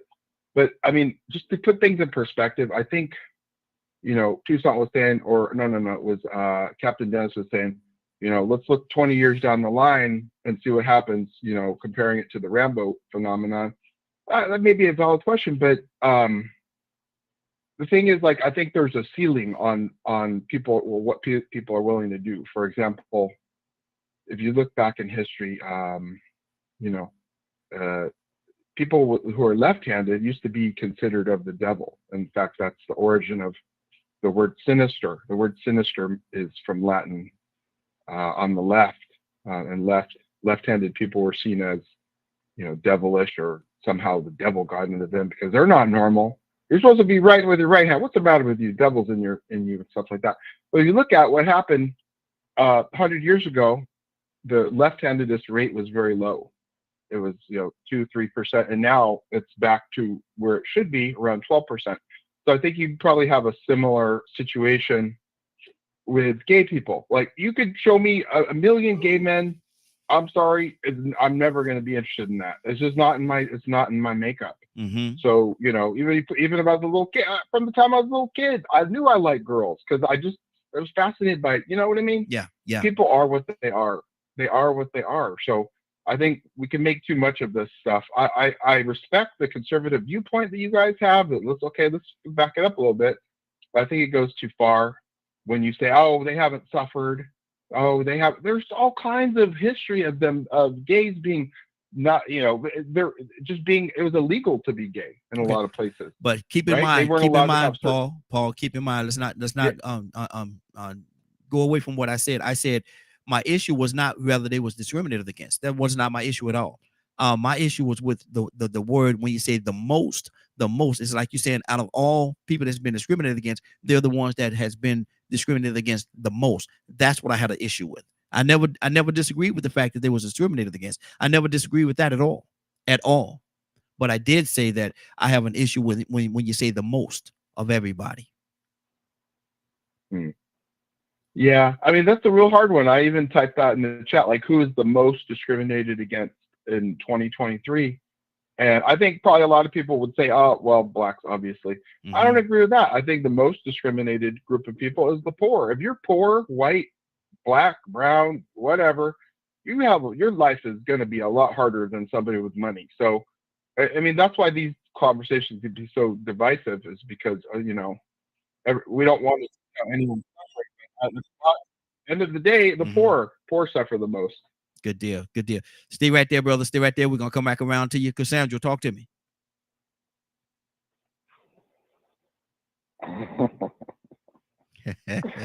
Yeah. Lord have mercy. Today is Friday. No, I don't know. I'm dumb. I don't know, and I'm emotional. I'm all of that. So I don't have anything else to say. We good. Everybody just do you. Let God be the judge, and that's my thing. Because you got gay people in every religion under the sun. They're not going away. So, like I said, for those that are so anti-gay, let's just line them up against the wall and kill them all. That's your son, your daughter, your great grandbaby that's gay, your nephew, your auntie. Let's just kill them all and get it over with. Wow. Okay, good deal. Leonard, what's on your heart, brother? Talk to me. I mean, there's only so much to talk about. To me, it's not that big of a deal. I have a lot of, we gay family, associates, we hang out. It's no big deal to me. However, if you make it a big deal, I will put my foot dead in the center of your, what? Hello. Because I don't care what you say or what you do. There's nothing that you can do that I'm going to allow you to force it on me. Mm-hmm. That's just how I am. Do your thing. Enjoy yourself until they put you in that dirt. I don't care. Mm-hmm. But don't ever act like I owe you something because of what you're doing. Mm-hmm. Mm-hmm. Because I don't care nothing about what anyone says about it. If you offend me, I'm going to offend you. Leonard, let me ask you this question. I think this is something that's starting to happen now as well. And I could be off, you know, I might have viewed it wrong. But are they in a situation now where they can ask the parent what sex they want their child to be? Well, I think it will get to that point. I think it will get to that point because they're working on it right now. Yeah, yeah. So it's this fear of it to me is irrational. Mm-hmm. I don't know why there's fear or anything there. I don't understand why people would fear someone who was gay or act as if they was gonna catch what they got or something like that. I don't know what that foolishness is about. Mm-hmm. But what I don't do is give them the right of way. Mm-hmm. Mm-hmm. You're not gonna sit here and try to convince me that I owe you some inordinate amount of respect because of how you like to screw. Wow. Wow. I don't care. You could be. I don't. You need to stay out of my business because I'm definitely going to stay out of yours. Mm-hmm. I would never introduce myself this way. Hey, guess what I like to do? I like it doggy style. How about you? Mm. That ain't how I would introduce myself. Mm-hmm. Who does that? Unless you have some type of issue. What makes you push your sexuality in front of your humanity? Wow, good deal. What is it? Man, brother. Just like when Kurt made the one comment. That's why I've always tried to convince my black brothers and sisters who are gay.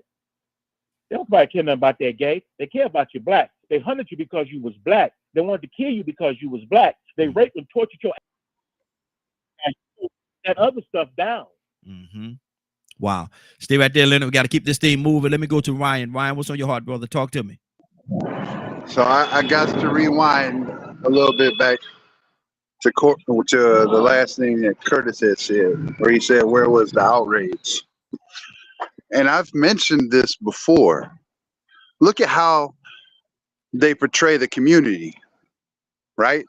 Look at all them movies. Boys in the Hood, New Jack City, etc., etc., etc. Thugs, bangers, and dealers. What do you see out on the street? In most hoods, right? Thugs, bangers, dealers. Guns, same thing, right? I have a problem with that. I have a big problem with that because that's not what I see. That's not who I associate with. I have a problem with it. Just like I have a problem with what I'm saying. There's outrage there. It's a very silenced voice. There's a lot of things that people have an outrage against that are silenced, especially nowadays. You can't even have a difference of opinion without somebody getting all the way in their feelings, or we get kicked off of TikTok. Yeah. Yeah. Or you get shadow banned on the internet just for having a difference of opinion. When did this country become so soft that you can't have civil discourse and have a disagreement? It's soft. And it's maddening that we can't do like we do here and just have a conversation. And so, more people should. That's what I think. Now I'm gonna say more people need to really tune in and be a part of this conversation that we're having, because I think it's healthy. I think it's healthy dialogue. But go ahead. It's extremely healthy. You have to have it. If you can't have dialogue, you can never have any resolution. And that's not to say that talk is always going to get things done, but it opens doors. Yeah. It opens people's minds. We don't hate anybody. No. Like I said, I don't care what you do. I'm doing Leonard. You do what you want to do in the bedroom, but you ain't got to plaster it everywhere. I'm sure everybody would have a problem if I plastered my naked behind and said what I like to do in the bedroom across the neighborhood. It'd be an outcry about that. We don't want to see that, brother. We don't want. No, you don't want to see that. I'm just saying. But that's the thing. Like, we're having this conversation and putting out what we have to say. But if it's on the other foot, it's a problem. All of a sudden, it's, oh, you hate everybody. No. We're just having the conversation, just like you have the conversation about us. Us meaning straight heterosexual people. Good the only difference is we ain't mad at you. You mad at us, though. Exactly. Stanley, good morning, sir. How you doing this morning? I got to sneeze, y'all, so it's going to come up in a minute. Stanley, good morning, sir. How you doing this morning? Doing good, man. How you this morning? Hey, doing good, brother. Good to have you with us. Asking a question, I want to hear from your heart, man. Is the LGBTQ community the most discriminated against in this day and time? What do you say to that?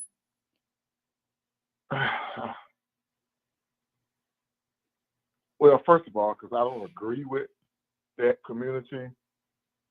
So I think most of the people that actually believe in the Bible are against that. Because, like I say, it's supposed to be man and woman, Adam and Eve. But I don't discriminate against them, but most of the people does because just of that fact. You know, growing up, us as men, we was brought up to be men, ladies brought up to be ladies. So we didn't really agree to it back then. You know, like the word sister. You know, we saw somebody would call them sister back then. If you use that word now, then you're being derogatory toward those people, and everybody gets offended. So yeah, I think they probably are the most discriminated because if you believe in the Bible, you believe in God, then that shouldn't be a way of life for you. I've heard people say they was born like that. You know, I don't necessarily agree with that, but you know, that's just my opinion. I hope I'm not offending anyone, but you know, I just don't agree with the community because, and that's another reason. Like I think that was, I don't know who that was before me. I think it was Badger. I'm not sure. And he was saying you can't have a civil dialogue with people anymore. You can't because people are so easily offended. That was Ryan. And Brian. Okay, Brian. And people are so crazy now that people will shoot, fight, whatever they have to do to you just because you hurt their feelings. So sometimes we want to talk on a particular subject, but then you don't want to get into a fight every day with people because they hurt their feelings hurt. Oh, you hurt my feelings. Or you stepped on my shoes. I'm ready to fight. Nah, you know, the world has gotten so soft. Yep. It really has. That you're scared. Not really scared, but I just don't like to offend people because I don't have time to go around out there arguing with nobody and fighting nobody, you know. So some things you see and you just don't see. Yeah. And you hate to go through life like that, but it's just life is too short and precious to be arguing with some people about some crazy stuff. Exactly. And that's what the world is not. Everybody wants to get offended so easily. So yeah, it's just crazy, man. Exactly. Hey, Leonard. Hey, Raheem. Oh, hell, the good Bishop. Good morning, Bishop. How you doing this morning, sir? You know, I'm blessed, brother. Hey, good to have you. I'm blessed. How's everyone doing? Hey, doing good, brother. Good to have you with us this morning. Asking the question, is the LGBTQ community the most discriminated against? In my honest opinion, no. They're not the most discriminated upon as it relates. The world today has accepted and embraced their individuality. And I think I heard someone saying something about judging, and I'm not here to judge, condemn. I don't have a heaven hell to put anybody. We were brought up under certain principles, you know, about the man, the woman, the woman, the man's supposed to be attracted to a woman, and things of that nature. And I know Cassandra said, you know, you got gay relatives. You want to put them in front of a firing line and shoot them. I wouldn't want to do them. I have them in my family. I embrace them as my kin folks, and I do not judge them. I love them. Now, do I talk about, you know, sometimes their behaviors or acts? I may say something in a small way. I may. It all depends on what's going on at the time. But at the same time, I don't just, you know, say anything to them. So sometimes you have to let people know, all right, this is how God set it up. At the same time, you do you. I'm gonna still love you. I'm not gonna judge you. I'm not gonna condemn you. I can't send you to hell. Because hey, there are things in my life that someone would say, hey, you used to do this or you do that, and they begin to judge me and condemn me to hell. Mm-hmm. So the best thing to do is just love people where they are and not worry about what they got going on. Because hey, what they do is their business. What I do is mine, and I'm not gonna bother theirs. They don't bother me. But I will talk about it. It's like I talk about being using drugs and being an alcoholic. Mm-hmm. I'll talk about that. Yeah. Those are the things that destroy people just as well as, you know, sexual immorality, as some would say. How about a man that has a wife and goes out and gets a concubine? I said, come on.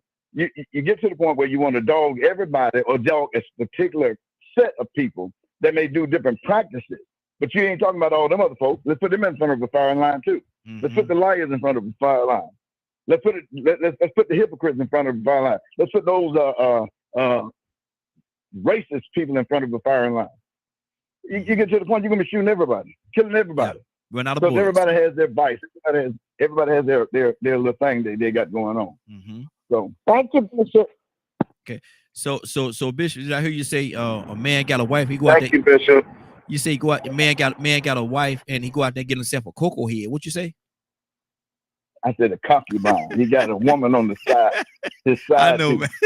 I know, man. I know what you said. I was just picking at you. Yeah. but I'm serious, man. That's why. I mean, I love the approach that, you know, different ones have and their opinions. I promise, man. Hey, what folks do, that's their business. I'm gonna love them where they are. Mm-hmm. Jesus, I'm gonna tell you, Jesus met people where they were. Yeah. He didn't go there. You going to hell and you do this. These folks have not become judge, jury, and executioner. They become God. And their views and opinions, it means, oh, my views are right. My opinions are right. And who are you? Mm-hmm. You ain't nothing but dust and nothing like me. When you die, you're going back to the dust. When I die, I'm going back to the dust. Mm-hmm. Let's love. Let's demonstrate love. Let's forgive. Mm-hmm. Let's encourage. Mm-hmm. Let's do all these things. And if they change their ways, great. If they don't, still love them anyhow. Anyhow. Now you know that brother that went country. You said love them anyhow. Anyhow. That's country there, boy. That's a country dialogue there. Bishop, TikTok said this. They said one must admit they are trying to push a certain agenda on us. Do you agree with that? Oh, I don't dispute that. But see, let's again open the eyes. It's not just one agenda. You got liquor stores on every corner, just about one right. Go to a gas station. They got beer in there. They got wine in there. Right across the street, you got beer and wine in there. The one next door to it. Then you got a package store or a liquor store. They're trying to push that agenda too, ain't it? Mm-hmm. So you got to open your eyes wider than just where you can just see what you see.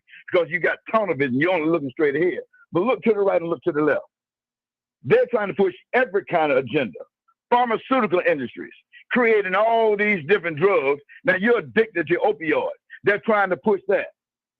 Don't single one thing that you say, well, this society is trying to do this, when there's so many other wide things that are going on in truth.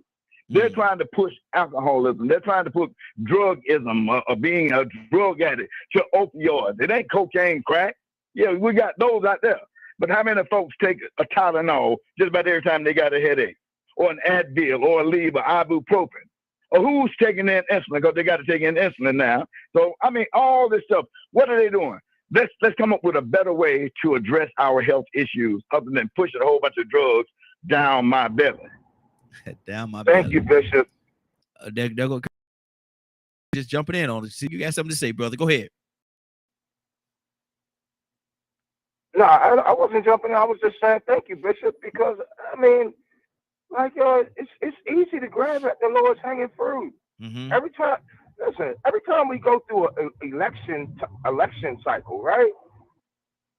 The first thing we hear about the terrorists, we hear about abortion,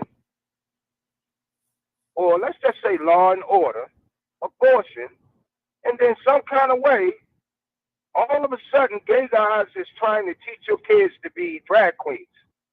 Yep. This is every 4 years. And now it's starting to become every 2 years. Bishop is right.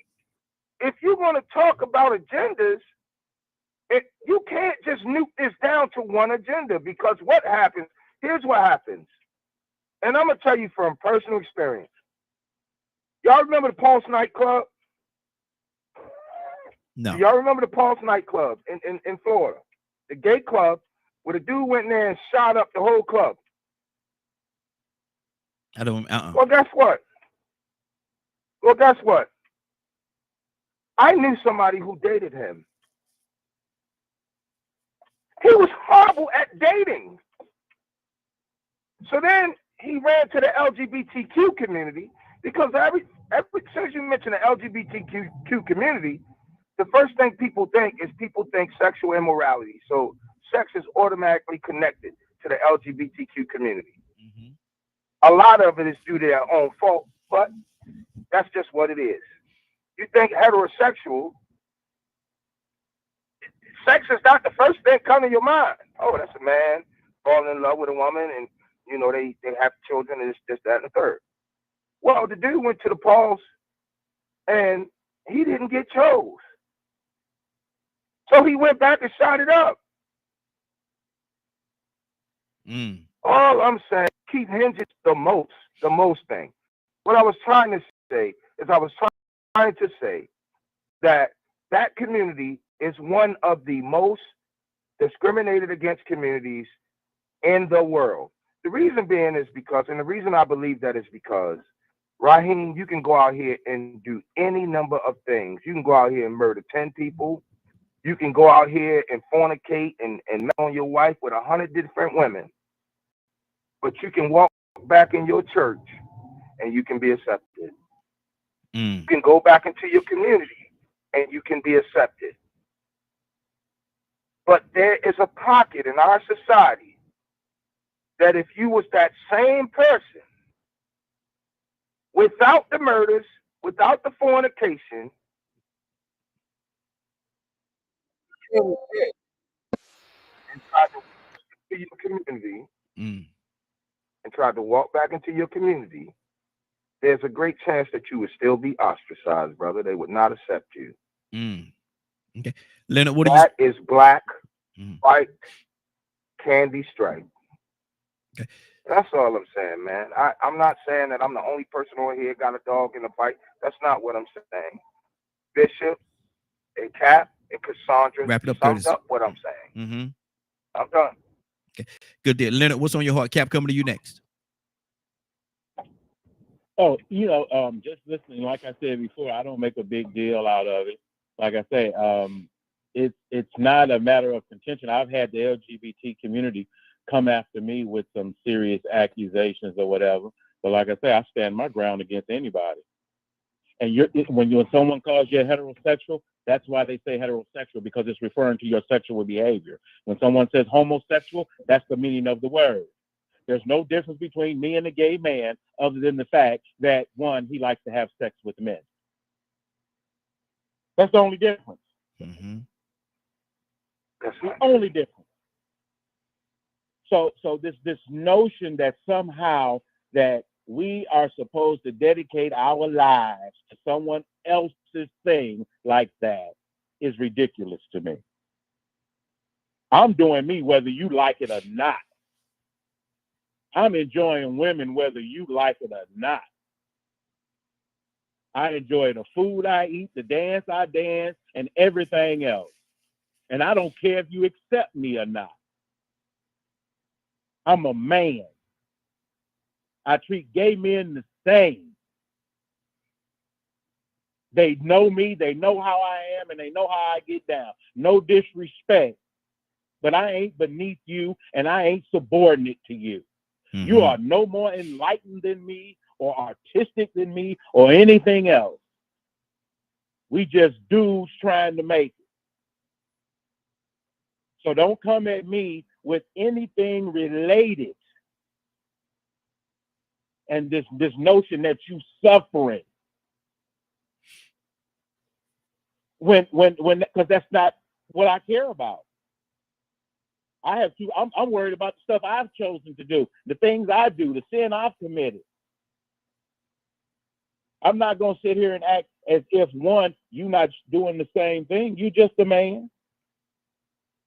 You just a man. You just got different issues. That's all. Mm-hmm.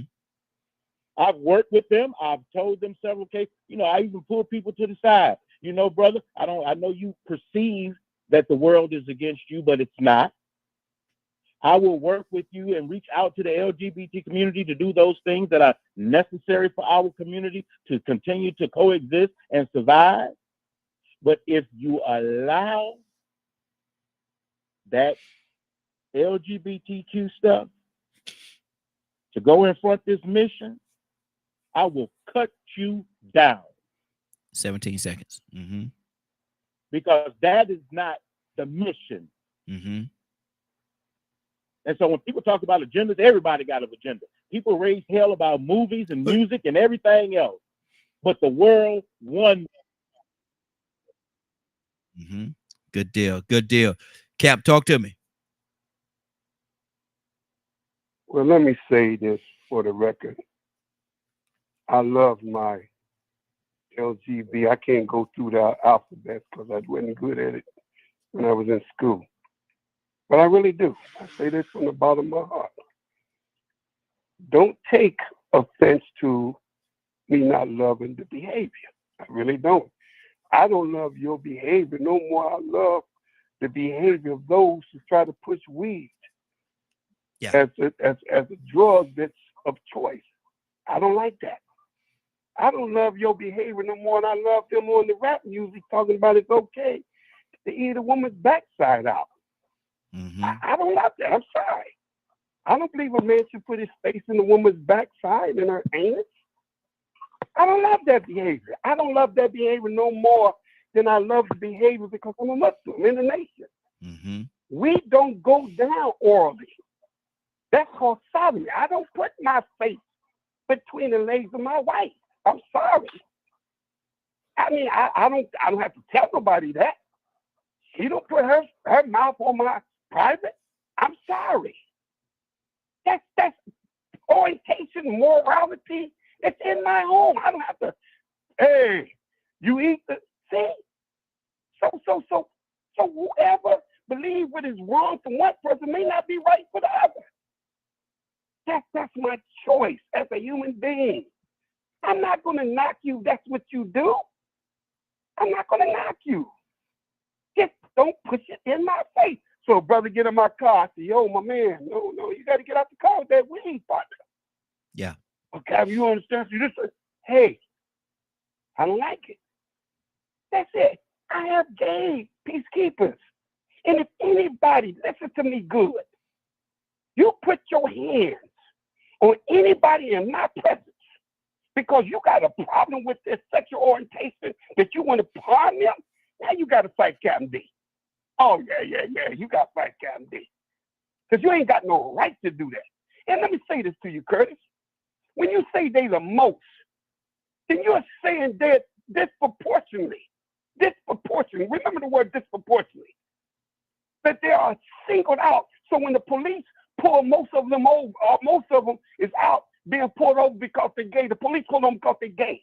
Most of the shootings that we see that the police is because they're gay. So we can talk about what is the percentage of gay people in America that you say they the most. Can you give me the percentage? But if you tell me 6% of the people are gay and 5% of them are discriminated, now we're talking about facts. But I can show you that 13% of the population is disproportionately is put in the prison, which is us. 13% of the population, which is us, is stopped numerous of times by the police because of our color. So when we say the most, that means disproportionately. Then give me some numbers. Since y'all like numbers, but it's the percentage. If you're going to say the most, you got to give me the percentage. If the percentage of gay people is 6%, 7%, and you tell me, Curtis, 8% of them or 5% of them is discrimination, now, okay, now we can talk about that. Well, I disagree with you, brother. But when you use the word most, That's very important when you're on this line with people who deal with actual facts. We deal with actual facts on the line. We don't deal with no fairy tales. Y'all been on this line long enough. You better come with facts. We have my man Badger dig up those facts, right facts. Badger, give me the numbers of how many homosexuals or gay people in America. Ain't nobody got those numbers. They don't do no census when you go to the house. Good deal. Wrap it Are up, you Cap. gay? Mm-hmm. All right, I'm sorry. You know, I've been like that, lady. Forgive me, y'all. But no, we're not gonna put nobody before no firing squad. Mm-hmm. Now, while Captain D's on here, I would fight with my life to defend any human being that you try to hurt because of the difference in color or sexual orientation. Now that's on the record for Captain D. Good deal. Good deal. Bishop, talk to me. Curtis, coming to you next. Hey man, the conversation is real. Great topic of conversation to understand. Now I have to agree with Cap. No, the homosexuals are not the most hated by any means. I don't know. I don't look at numbers as it relates. I have great friends and associates who are homosexuals. And then one of the things they said to me, say, you know, the reason I like you so much, you're a real down there kind of guy. But not one time have you judged me or condemned me. And I know you're a preacher. Mm-hmm. And I said, that's not my job, my friend. So I'm going to friend you. I'm going to talk about life and talk about relationships. I'm going to talk about the reality of what is. I'm not going to condone, but I'm not going to criticize. I said, you do you, I do me, and we both would be fine just where we are. Yeah. But when we stand before God, everything that you do, I do, we got to give an account to God. And he's going to have to be the one to judge, not me. And I hate when people get to the point where they want to be judging everybody and condemning everybody. Mm-hmm. I hate that with a passion because you're not God. You didn't create us. And when it comes down to the Bible, read it, understand what you're reading. And a lot of people just reading and leaving it right there without understanding. Mm-hmm. And that's why I said study to show yourself approved and rightly divide the word. Don't just say something because that's what it say. Yeah, it does say that. But do you understand why he's saying it? Mm-hmm. You understand the principle of thus and so. Don't just get caught up because somebody else say something. I don't jump on everybody's bandwagon. The best part about it, I got my own personality, my own identity. I know how to read. I know how to rightly divide it or decipher what the writer is talking about. That way I can make a good judgment, a better judgment. We're here to help, not hurt. Mm-hmm. We're here to build, not destroy. When we get to this point where we're judging, condemning, and we're destroying people in their life where they are. And all of us need help. And like I said, if it comes down to it, you want to shoot them, then you got to shoot every liar that open up his mouth and tell a lie. Mm-hmm. You got to shoot everyone that goes around and have an affair on their wife or husband. You got to, I mean, come on now. Don't pick and choose what you're going to deem to be right. Don't do that because you don't have that. But what you should do is work on helping and talking to them to help them have a better understanding or perception of what is. Educate, enlighten, and enrich so that all of us can benefit, particularly those who may not have the right information or be around the wrong people. And can't nobody push nothing off on me. Mm-hmm. Some of my greatest friends, celebrities that I hang out with that are gay, and we go out to different restaurants. Not one time have we left that restaurant and went to their house and did the bang. Not one time. Mm-hmm.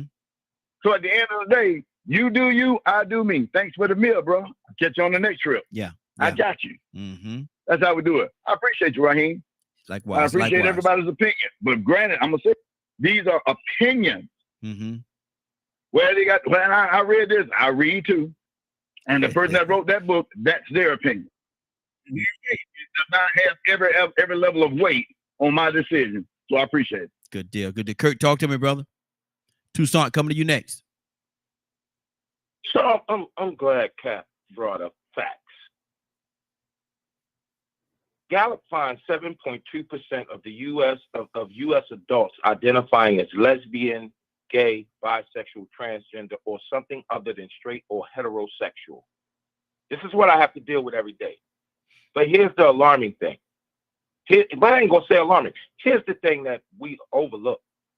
The percentage has doubled since Gallup first measured the LGBTQ community in 2012. So if you're saying that we represent 13% of the population, and you're saying it's done double, right? If it doubled, that's 14.4%. So when you say we only 13% of the population, it doesn't give us a number. There's no factual number that gives us LGBTQ white, LGBTQ black, Puerto Rican, whatever. It doesn't break it down like that. Y'all keep hinging on this. I said the most. I distinctly came back and said, yes. You know what? Maybe I misphrased that. Yes, you did. I should have said one of the most. Yes, you did. I did. get what y'all saying. Mm-hmm. If anybody understands the Black suffrage movement, it's Kurt. You can best believe that. And I stand on that, and I will stand on it to the day that my square, my compass, and my G is laid on top of my chest, and I breathe no more. Mm-hmm. What I'm saying is, looking at things on a larger scale. I'm not just talking about America. I'm looking at everything on a larger scale. And I'm seeing what's going on. We didn't even talk about, nor did we mention, the group of American pastors that has flown over to Africa and came up with a whole doctrine and got different countries in Africa doing exactly what Cassandra said. We hinged on the fact that Cassandra said, line them all up and kill them. And for somebody who patching in and listening, they will automatically think that she actually meant that. She did not. I clarified that. So let me correct the record. Yeah, I clarified that she for was speaking sarcastically. I'm talking about the person that don't listen to the show on a regular basis and just patched in. Or to the person that just patched in when she said it, but didn't hear the context of what she was saying it in. Mm-hmm. Mm-hmm. What we have here 17 seconds. is we have a system that has made it okay to judge anything that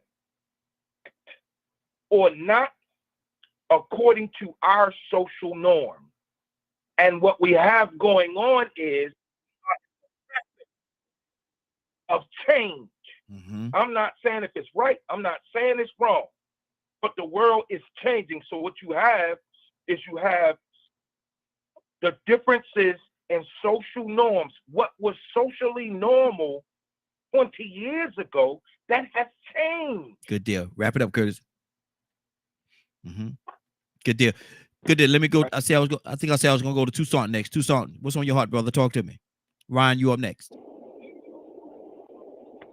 So which direction you changing from?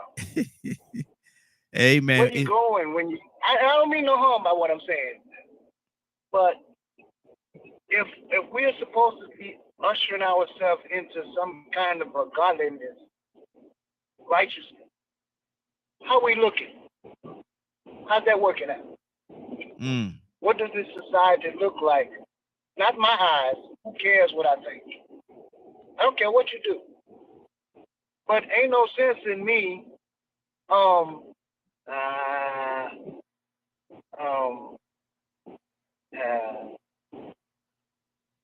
displaying my faults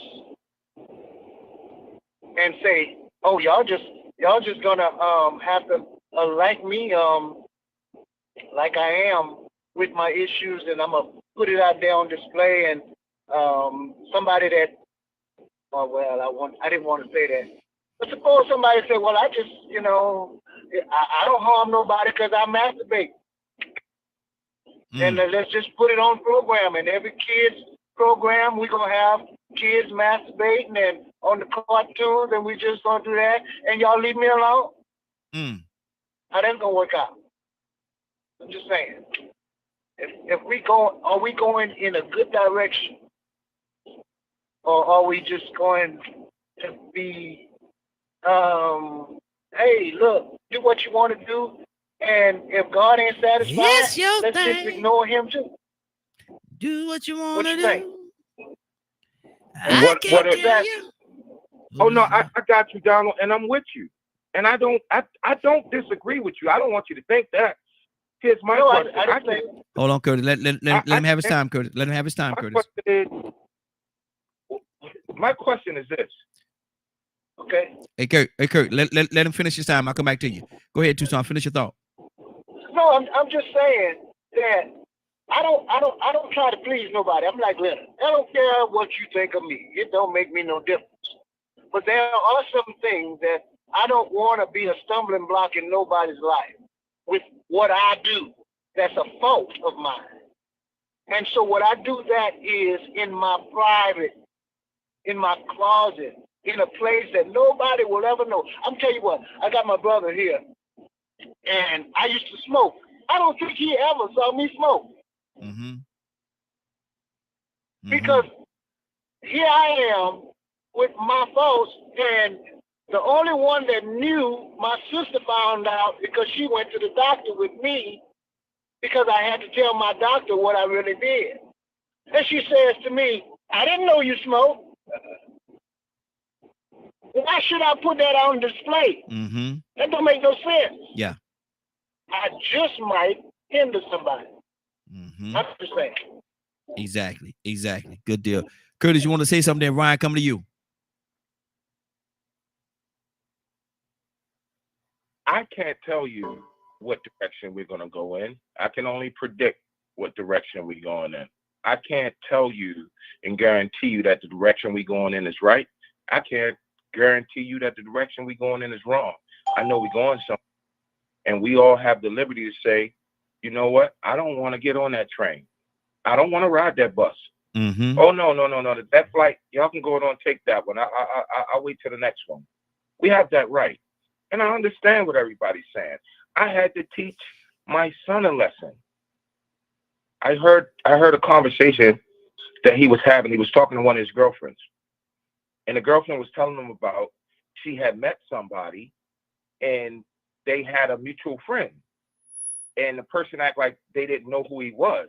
And she introduced him as the gay guy name. And he just laughed it off. And I pulled him to the side and said, oh, no, put that on speaker. We have the option to teach when things are inappropriate. I said, put that on speaker.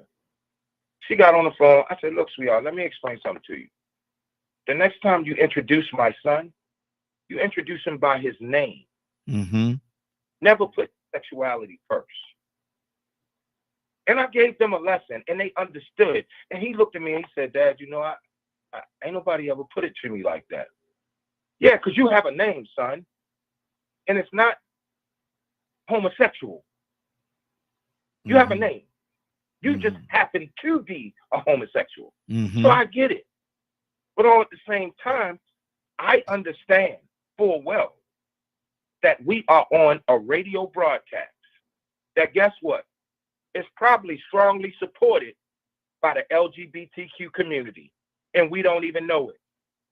Because there's a large body of them that they ain't gonna report that they LGBTQ. Yeah. I understand that. So when we speak, I personally think we should speak with some empathy and some sympathy for that community. Now, some of us have been wronged by that community. I get that. Some of us have been wronged by many communities in here. But I don't see a point to specifically target them, because I hate to say it, but that's what it sounds like. It sounds like we're targeting them. They're the lowest hanging fruit. No. And I said it earlier. Let me do this. Let me wrap it up, because I just want to come back to you because you had something to say, but I can't give you the whole 3 minutes because we got to get out of here. And I said I was going to go to Ryan. Brother, I just want to say, what if you go back and listen to the broadcast? And I will. The way that saying certain things sound like we have a serious discomfort or disagreement with them. We love them. Most of us don't like the lifestyle for which they live, but we love them as people. So why can't we address the issue, if there's an issue, from a perspective of love and not from a perspective of wrongdoing? Okay. How do we correct it? Let's do that. Let's have that conversation. Exactly. Good deal. How Good do we deal. correct it? Okay. Stay right there. Ryan, what's on your heart, brother? Leonard, coming to you next. I don't really even know. I'm kind of lost in the sauce at the moment. I'm still offended that Stanley called me Badger. Oh, he hung up, man. He had to go. He had to hang up. Yeah, he had to hang up. Yeah, you badger today. You badger today. Leonard, Right. Leonard, what's on your heart, brother?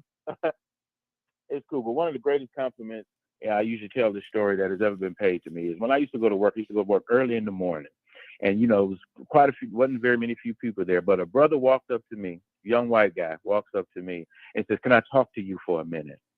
And he says, "Well, I know I'm gay and blah, blah, blah. And I've heard about the things that they do to you here, but you never seem to let it bother you. Would you pray for me?" Mm. I said, Wow. "Yes, sir." And I'm going to tell you what, not only am I going to pray for you, I love you, man. And if you have any other problem with anybody here in this building, you come see me. We're going to take care of it together. Yeah. Yeah. So one, you gay people who want to be loved need to start loving back. Quit thinking that everybody hates you because you're gay, because they don't. Some people do, but everybody don't. Don't walk around with no chip on your shoulder thinking I automatically think some way about you because of this, that, or the other. That's what's so irrational about it. I'm not seeking acceptance for being black. You heard me? Mm-hmm. Your mama and your daddy and your friends not liking you is completely different than a government against you. So let's get that straight. I'm not fighting for likes. But just like Cap, and I've done it in the past, if you try to get on one of them, you're going to have to deal with me. Because it's not right. Exactly.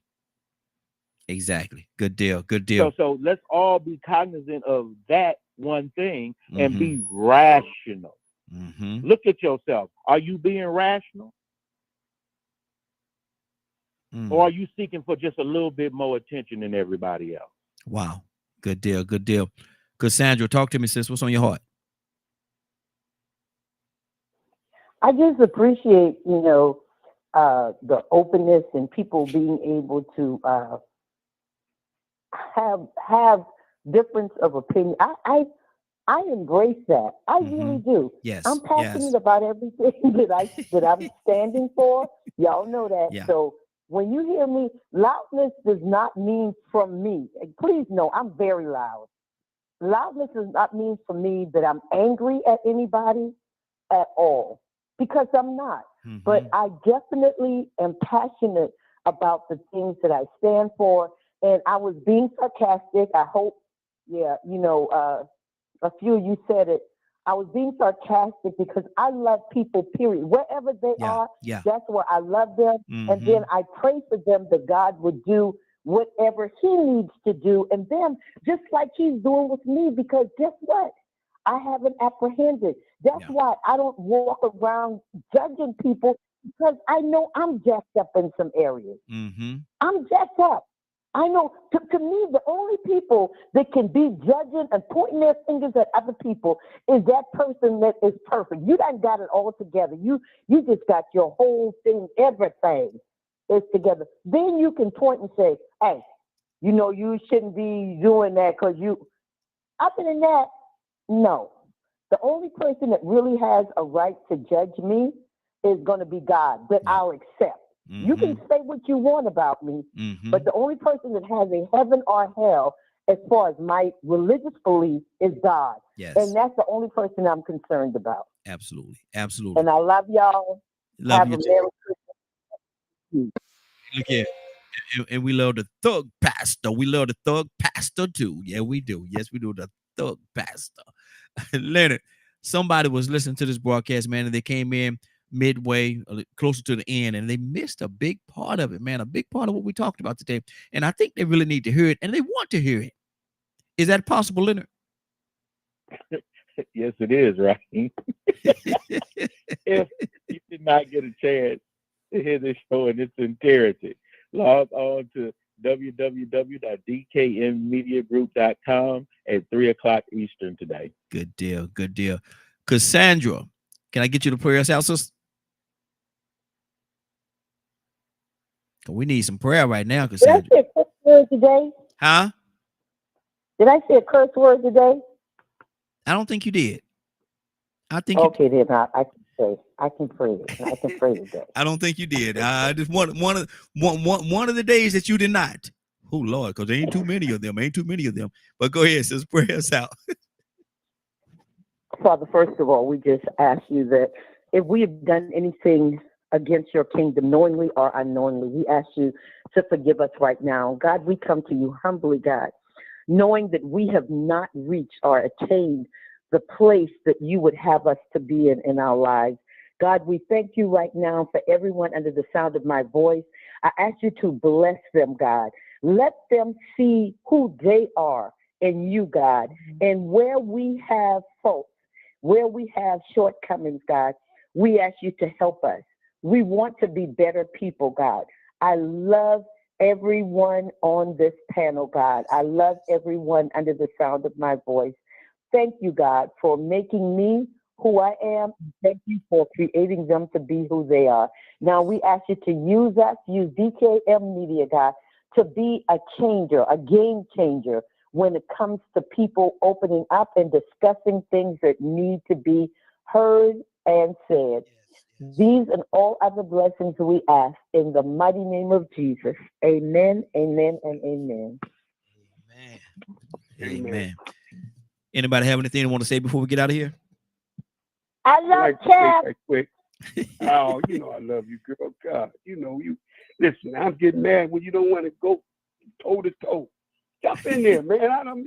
I ain't up old Cal. I love toe to toe. That stimulates the conversation. That's what makes Raheem show what it is. Yeah.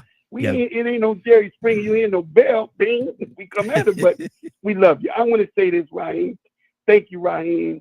May God bless everybody. The holiday is coming up Monday. Yes. May he bless you to be close with your family and be peaceful and have a wonderful, blessed holiday.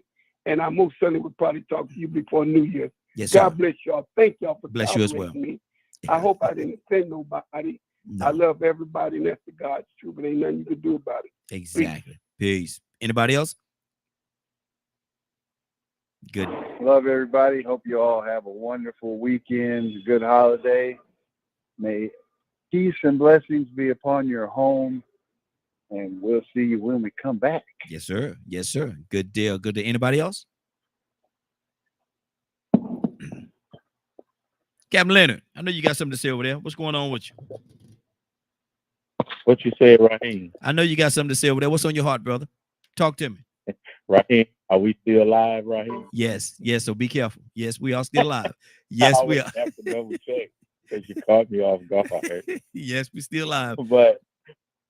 But you know, it is amazing how certain people, you know, we have a tendency to impose what's popular on one another.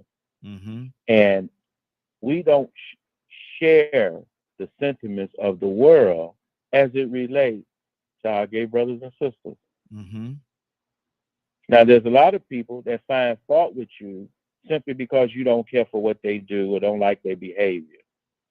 But you're going to have to get over that. Mm-hmm. Mm-hmm. If all you searching for is acceptance, good luck. Folks don't accept me for lots of different reasons. But I just keep it moving. Mm-hmm. I don't change my view about everything and everybody else because of what somebody not liking me. I've had people not talk to me no more simply because I became the director or in charge.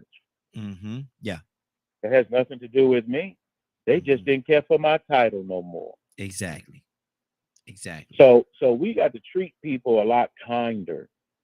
That's what it's about. And we need to make sure that people don't go too far and that they respect our boundaries as well. Now, Leonard, I say real quickly, you want to say that you giving a whole closing speech, brother. You know, we got to get out of here, man.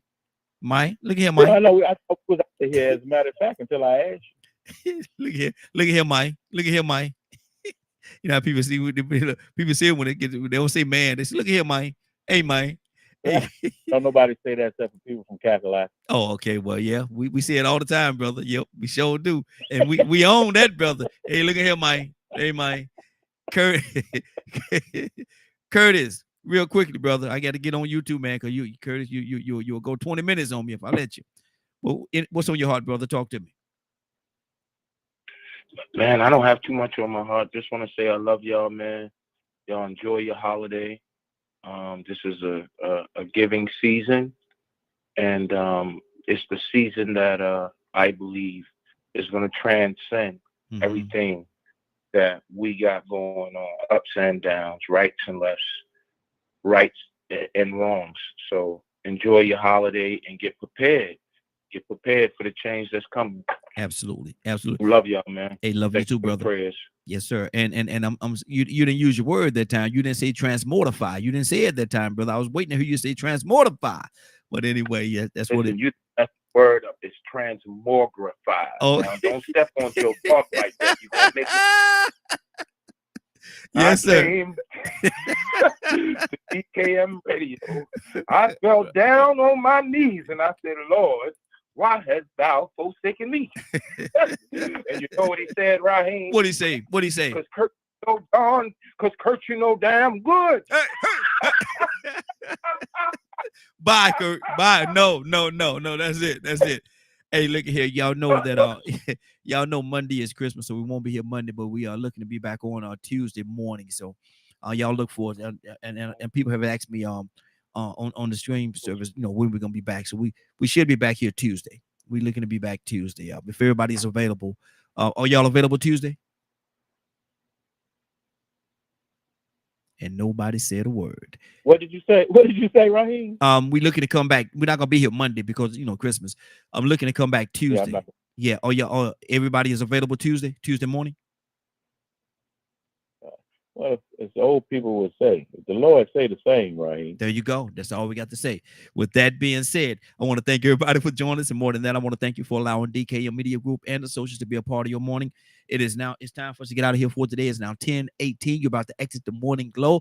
But before you go, I want you to do me two favors, if you will. One, I want you to continue to pray for us because we are certainly praying for each and every one of you. Number two, why this is real simple. I want you to go out there, find somebody, and give them a hug because you never know. It could be the only hug that they get, or it could very well be their last. Love you, and ain't nothing you can do about it. Have a great day and a better tomorrow. Then we shine some of this light in you from the morning glow. Take it out there into this wicked and cruel world that we live in and let your light so shine. If you get an opportunity, give somebody some love. You just might find some love in return. Won't that be a beautiful thing? Have a great day. Take care of each other. And please, please, please be blessed. Talk to you Tuesday morning. Merry Christmas to you all. And we'll talk to you about your Happy New Year when we come back on Tuesday. Take care of each other. Love ya.